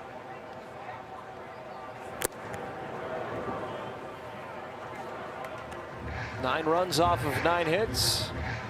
Washington, no runs off of 1 hit. Thank you, JT Ginn, for that performance. Patel finished the day at 6 innings, 8 hits, 8 runs, all of them earned with 4 walks and 4 strikeouts. Now Kranick, after surrendering a solo home run to Cortez, his 7th of the year, is trying to get the final out of the 7th inning. He would need a 2-ball for that. Well, now he only needs 1 more out after striking out Heim. And up comes Butler.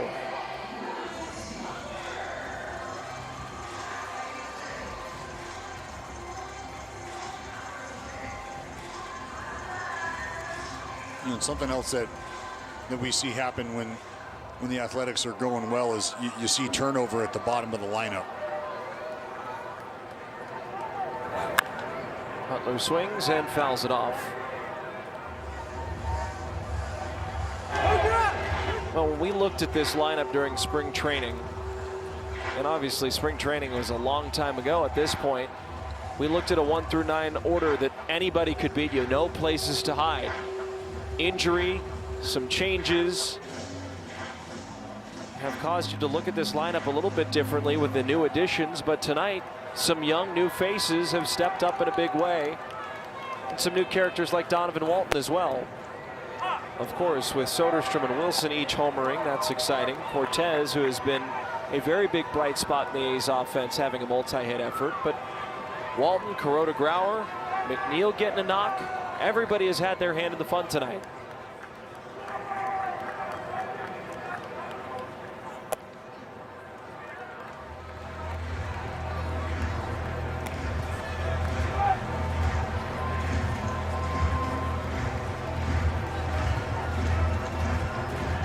We saw last night for the Nats 5 players with 2+ runs driven in. Check swing in the dirt. Did he go? He didn't. It's a wild pitch that will advance Walton to second base. Now Butler has a runner in scoring position.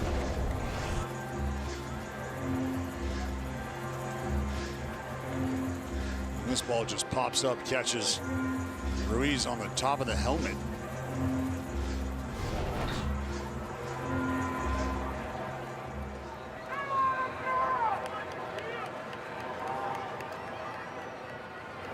Two-two pitch. He fought it off.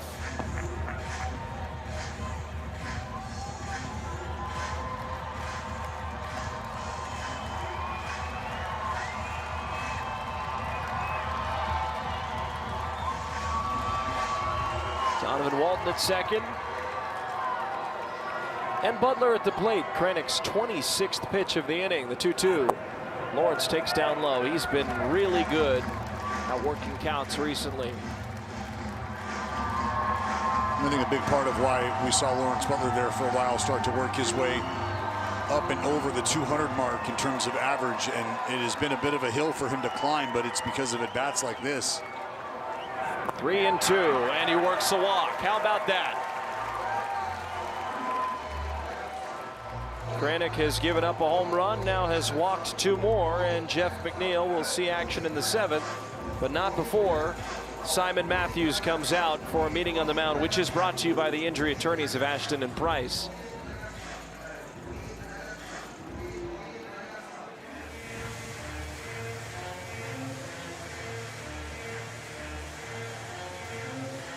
This is where you'd love to see Jeff McNeil be able to step up and find grass again.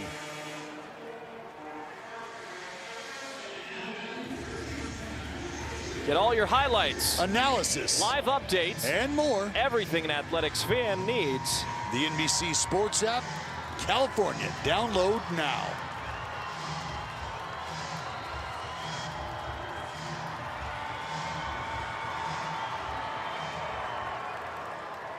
McNeil 1 for 3, had to work hard for his infield hit. Initially, he was called out on the field. Marcotte challenged it. McNeil was able to get to the front of the bag. Infield hit. He'll swing on the first pitch. Got big on a curveball and missed 0-1. But what you appreciate about Jeff McNeil is, even though he might not be the most fleet of foot fella out there, he's busting it down the line every time the ball's in play and it's a close play. He'll golf that into right field, a base hit. Crosby sending home Walton. Wood can't corral it correctly, and that's going to be another run scored for the A's. Butler to third. McNeil, another hit. 10-0.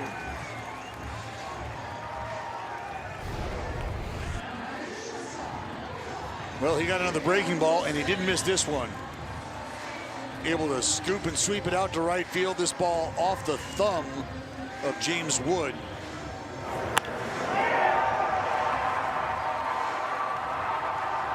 It looks like Lawrence Butler was on his way to third regardless.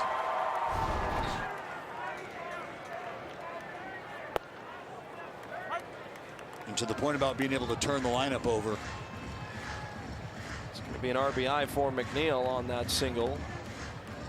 The E9 advanced Butler to third base.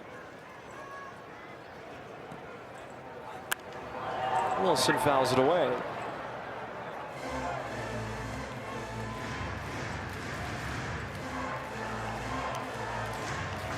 Seventh hitter to come up for the A's in the seventh inning.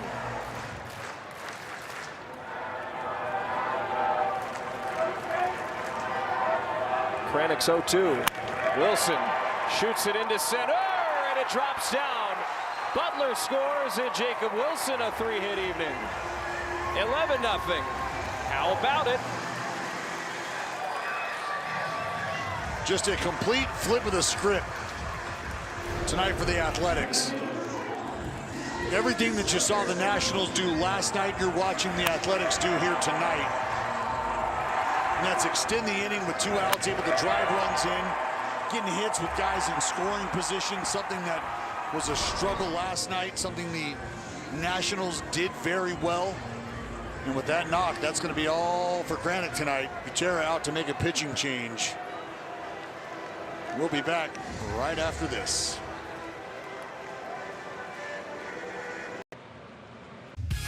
A's Baseball is brought to you by Toyota. Class-leading MPG and more hybrid models than any other brand. Toyota, let's go places.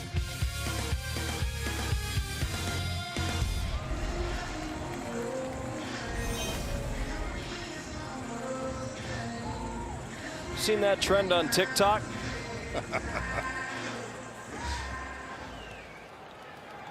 Yeah, I have. Look, hand up. I'm not a huge TikTok guy. My wife, huge TikTok presence. Massive. She's a superstar. Carson Palmquist is in the game. Left-handed reliever facing Soderstrom, who has a 2-hit night, including a 2-run home run. That hit him. Well, Soderstrom reaches base again. Luckily, that was a breaking ball. Not quite the finish on it that he's looking for. This is the very definition of a ball spitting out of the back of your hand here.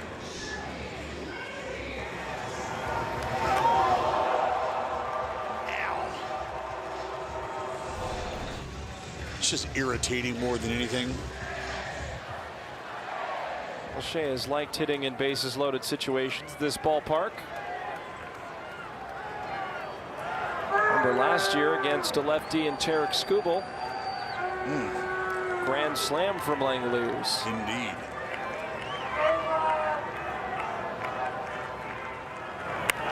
Shea swings and flies it to right. Wood on the move, still going at the wall. It drops down. McNeil scores. Wilson scores. And coming home, Soderstrom. A bases clearing double.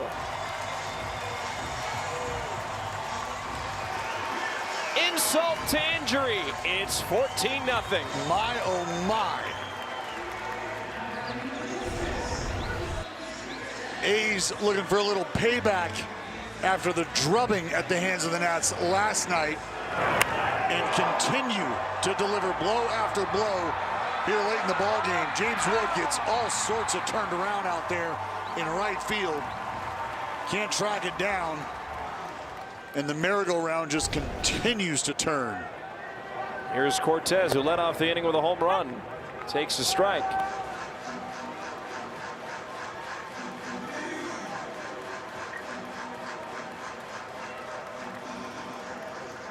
Walton and Butler, the only two A's to not have a hit.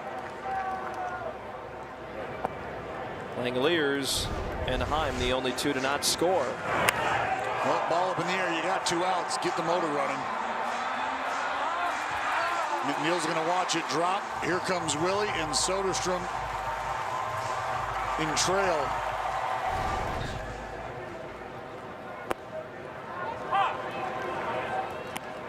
You know, we were talking with Nats broadcaster Kevin Franzen this afternoon just about how this field plays.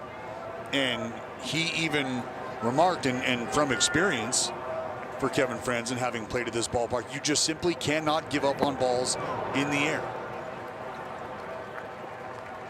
Cortez strikes out, but he began the inning with a solo home run to left. The A's proceeded to score 5 more this inning after that and lead 14-0 through 7.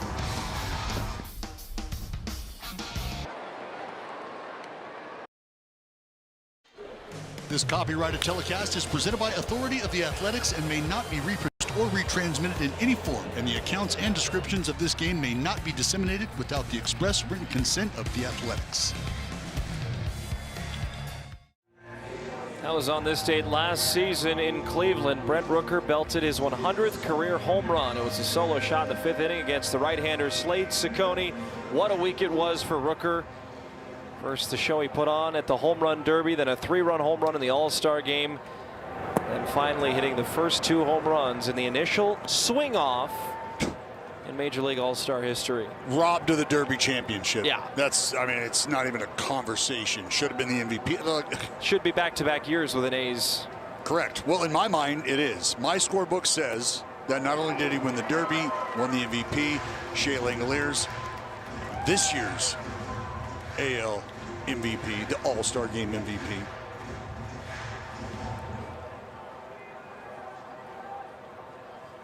I know that Brent Rooker at home healing up.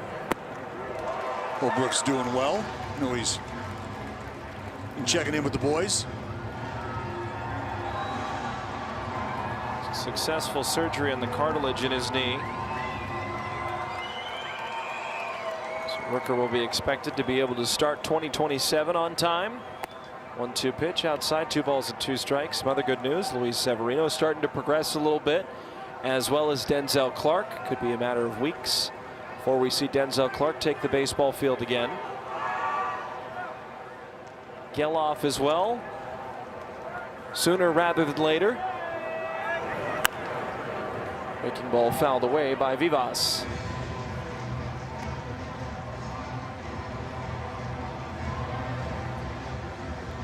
There's Zell. Taken in the ball game. He's been a diligent worker in terms of doing everything he can to get himself back. Looks like James Hoy might have taken one off the phalange there.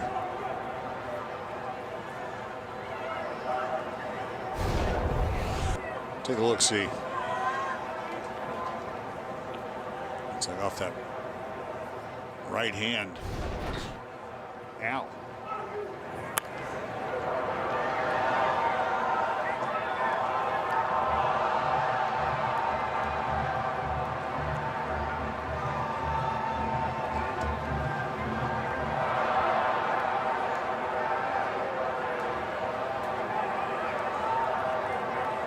Three and 2.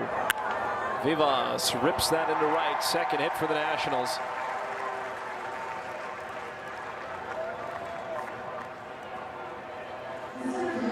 Dylan Cruz is coming up.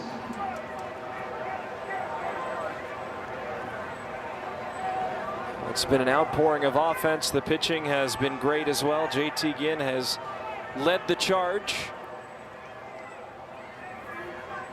Harris, the first out of the bullpen, gave 2/3 with a strikeout, no hits, no runs, and no walks.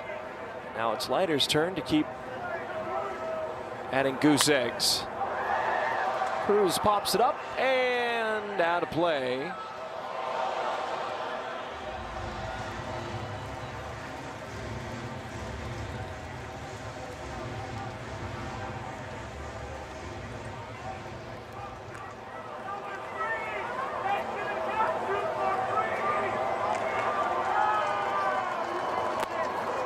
That might have got him. Yep, it did.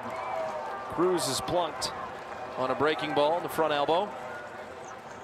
Hope he'll be okay.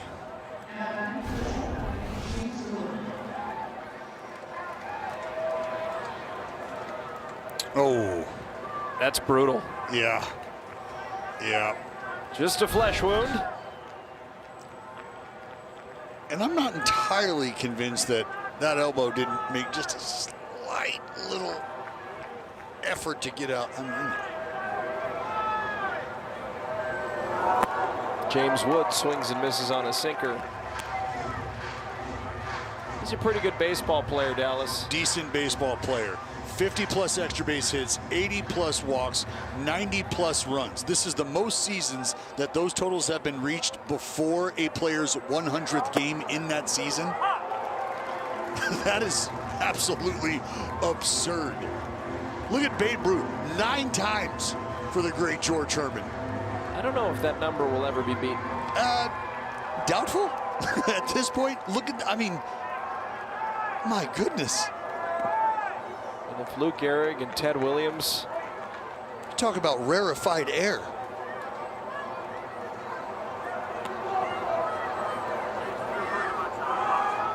That's incredible. Just incredible. Remember, as the season sits right now, James Wood, the only guy with 25+ homers, 20 bags.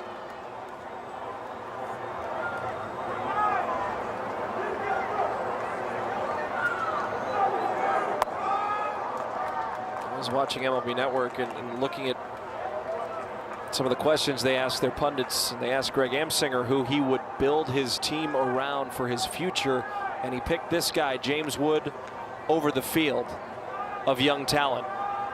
And it wasn't 20 bases, excuse me, 15. To correct myself, but and look, I mean, pretty good candidate, no doubt. Pretty good candidate.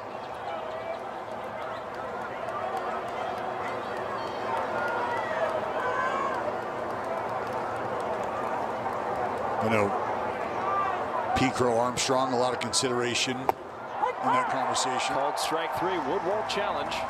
Good pitch.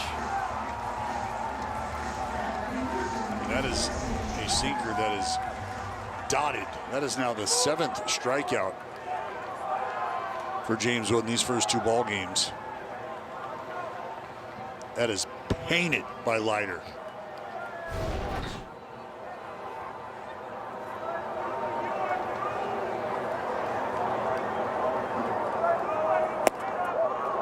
Big swing by Garcia.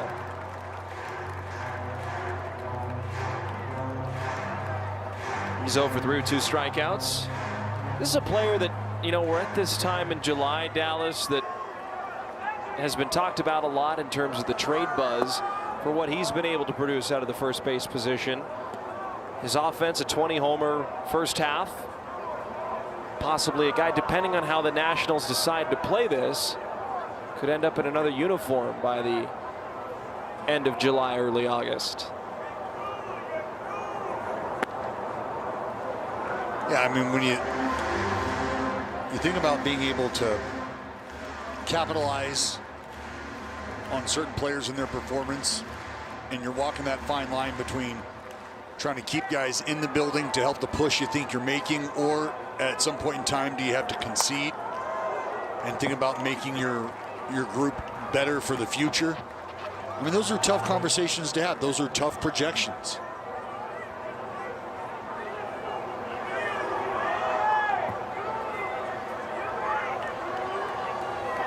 And we showed you with that list of guys at the first base position with the homer total, right? Garcia right up there at the top. Matt Olson with 26. That was Harper, Contreras, Kurtz with 20 along with Garcia. That's a good group. A lot of left-handed thump in that group as well. Indeed. 2-2 pitch. It's going to be an interesting trade deadline. I think there's going to be a lot of surprises this year with certain teams. Well, I think just across the board, what can really surprise some folks, I think, and surprise the industry is some of the moves that are made and maybe some of the teams that decide to not make moves.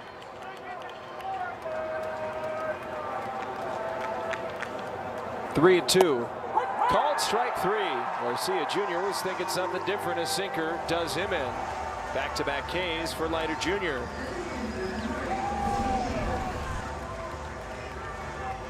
Mark Leiter with a little back whip heater there. Sinker that starts in probably just off the black, but comes back over the inner third. And to your point, I think Garcia just looking for something different.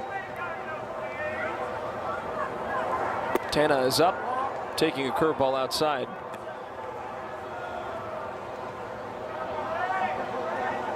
With all the writers and people evaluating the trade deadline, I wonder what the biggest position of need will be in terms of who gets traded or acquired. Will it be position players, starters, relievers? I would assume relievers would be the number one. No, that's, and in my opinion, that's always the case. Pitching, that's why I call the deadline, it is truly an arms race. Because I think if you're fairly solidified offensively, I don't know a ton of teams that are ever just one position player away from making a big difference. And there's being able to add depth to your club, which is important. But the push to, into, and through the postseason, I think is spearheaded by the run prevention department. And you're looking for a starter that can eat up some of the innings that you're looking to be able to factor in at the back end of a rotation. You're looking for an arm or two that you can plug into the bullpen, maybe solidify the back end.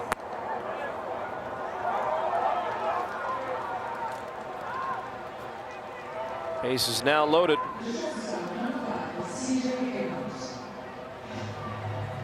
And out comes Dan Hubbs. Hasn't had to come out into the mound much at all tonight.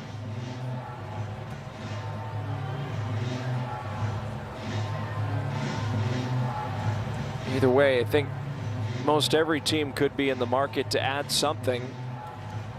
You made a good point about saying who chooses to add, who chooses to do nothing. Los Angeles, the Dodgers seem like a very complete team year in and year out, but pretty much year in and year out, they do something. And I don't know if that will be the case this year.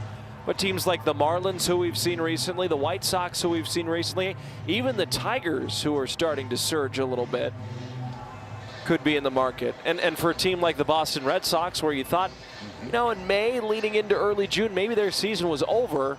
Now they have a completely different sense and feeling about what they may do, I would think. Well, and a team, you know, just to go back to the NL Central, right? The Cardinals, the Pirates, are these teams that are thinking about shoring up their potential to get into the postseason. And so often we talk about why, with, you know, the extension of the postseason picture, why I think teams on the bubble, something that is strongly considered, is at the end of the day, do we feel like we have a chance to back into the postseason with the group we have here right now without having to give up some of the valuable resources that we know teams will be asking for, if we pinpoint players or identify players that are going to be impactful additions? Because it's one thing to just make moves to make moves. It's another to go out and identify guys that can make a difference, but the premium you have to pay for. Weakly grounded. First baseman McNeil plays it fair and steps on the bag. So a scoreless eighth with a bit of traffic for Mark Leiter Jr. It remains 14-0 A's.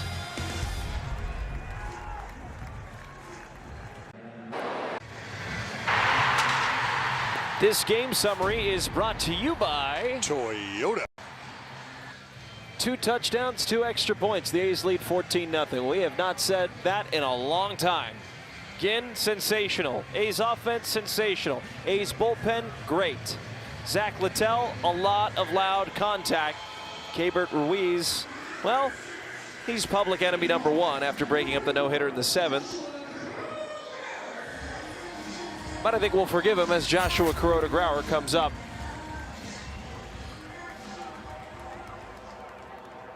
And the Nationals have a position player pitching in the bottom of the 8th. It is Jorbit Vivas.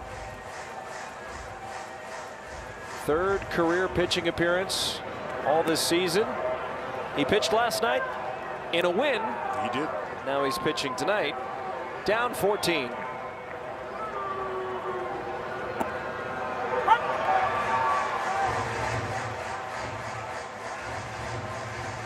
Well, Tena in now to take over the duties at second base.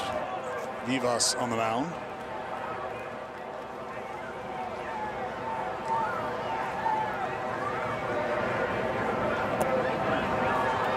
Kuroda-Grauer will draw a walk.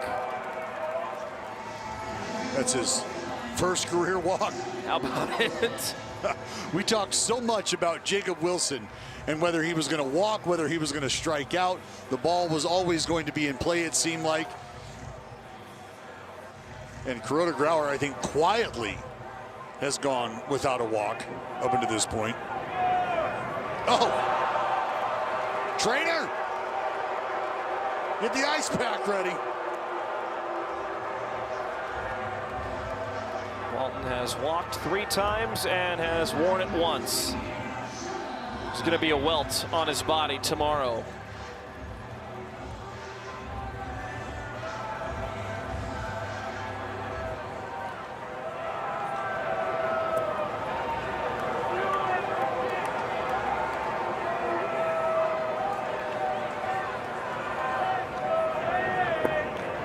Time will bat right-handed against the soft tossing Vivas. Saw a funny tweet. He'll hit this in the air to center. Cruz broke in, now goes back, makes the catch. Kuroda-Grauer will stay put at second base. Saw a funny tweet the other day. I think it was yesterday, actually. Might have been earlier this morning. I don't know. Either way, take-home messages here. And it's by Codify. Pitches under 45 miles an hour. From 2008 to 2016, 0. There were 0 pitches under 45 miles an hour. There were 6 pitches under 45 miles an hour in 2017. There was 1 under 45 in 2018. There was not a single pitch under 45 in 2019. There were 6 of them in 2020. Now things start to ratchet up a bit. 2021, 65 pitches under 45. 22, 183. 2023. Fly ball to right. Wood not having a great beat on it. And then at the last second makes the catch up against the wall. Wow. Lawrence Butler nearly had a home run. James Wood. An interesting route to the baseball, but a catch nonetheless. Well, all 8 feet of James Wood as he works his way back. Just kind of casually reaching up and reaching over into the bullpen to bring this long ball back. No doubt a homer. But Chris, in 2023, there was 199. In 24, there was 175 pitches under 45. Last year, 427 pitches under 45 miles an hour. And this year, coming into today's slate, 334 pitches under 45 miles an hour and counting. Something to be said about the usage of bullpens. Probably has something to do with it. Saving bullpens. The way the schedule is constructed, a lot of 13 to 16 straights for teams. 1-1. McNeil will line that into right. Kuroda-Grauer sent home by Bobby Crosby. Donovan Walton to third, a 3-hit evening for Jeff McNeil. That throw got away, but nobody's going to advance.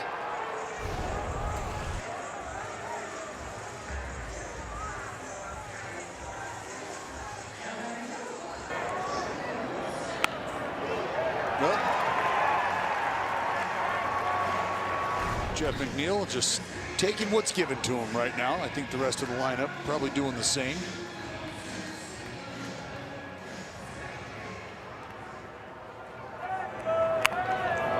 Chopper up the middle. Tenna tosses to first. The A's get 1 run in the 8th. It's 15-0. 3 more outs left to get. The A's break their losing streak.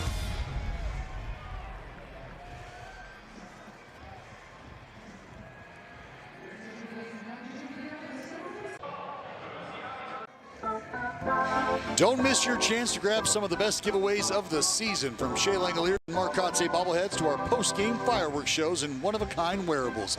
We've got something for everybody. 2026 is filled with can't-miss items. You can secure yours right now at athletics.com/promotions. 15-0 the score. The A's lead. Luis Medina in the game.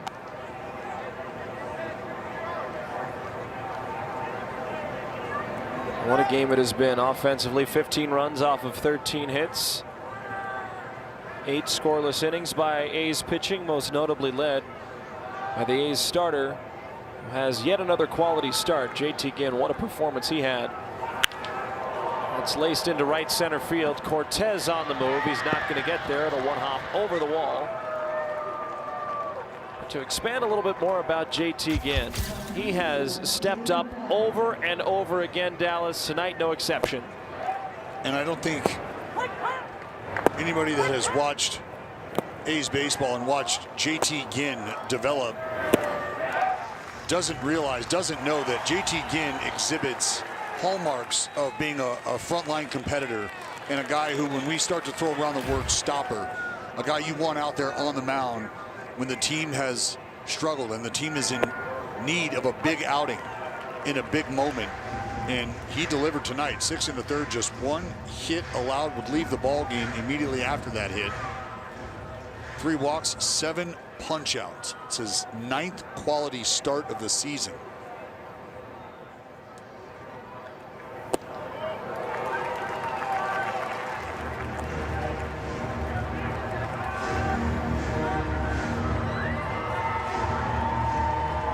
I know it's 15-0, but just for the A's and what they've been able to do, it would be really nice to finish this game with a shutout over the Nationals.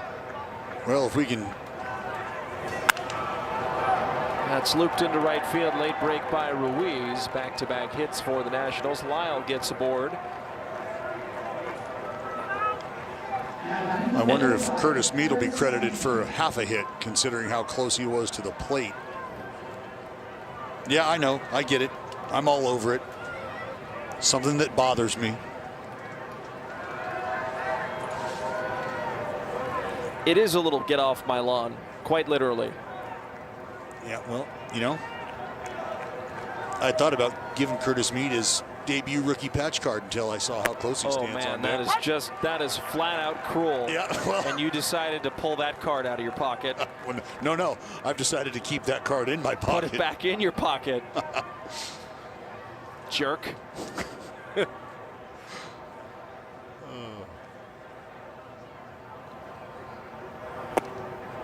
I mean, seriously.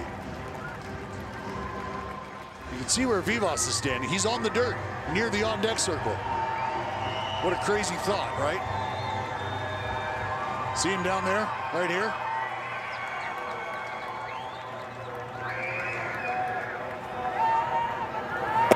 Well, he strikes out looking.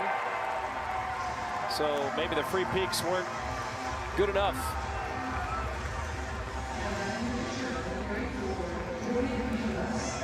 That's second major league team since 1901 to allow 15+ runs in a game after scoring 23+ in their previous game. That happened this year, the Chicago Cubs.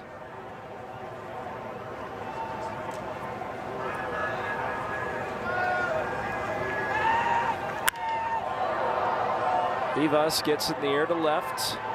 Soderstrom underneath. Ruiz tagging from third, so that will end the shutout. 15-1. That's 23 runs, the second most scored in a game in franchise history for the Nationals. Now they're down by 14 after finally scoring with 2 outs in the 9th.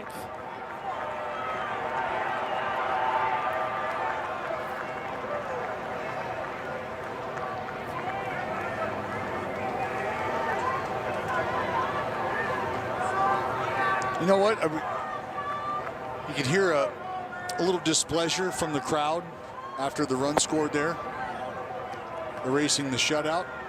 And I got to tell you, I'm not mad at it. I'm not mad at it. I like them hungry, thirsty for blood, right? Now, give me the shutout. It also means they're paying attention. Sure. Well, you saw the ovation that JT Ginn got as soon as the hit was recorded for the Nationals. Everybody up on their feet, standing ovation. Much appreciation for the work he put in tonight. 2 weeks ago, you remember the shame game? They were very much in tune with what was going on then. Not happy with the Marlins and their decision.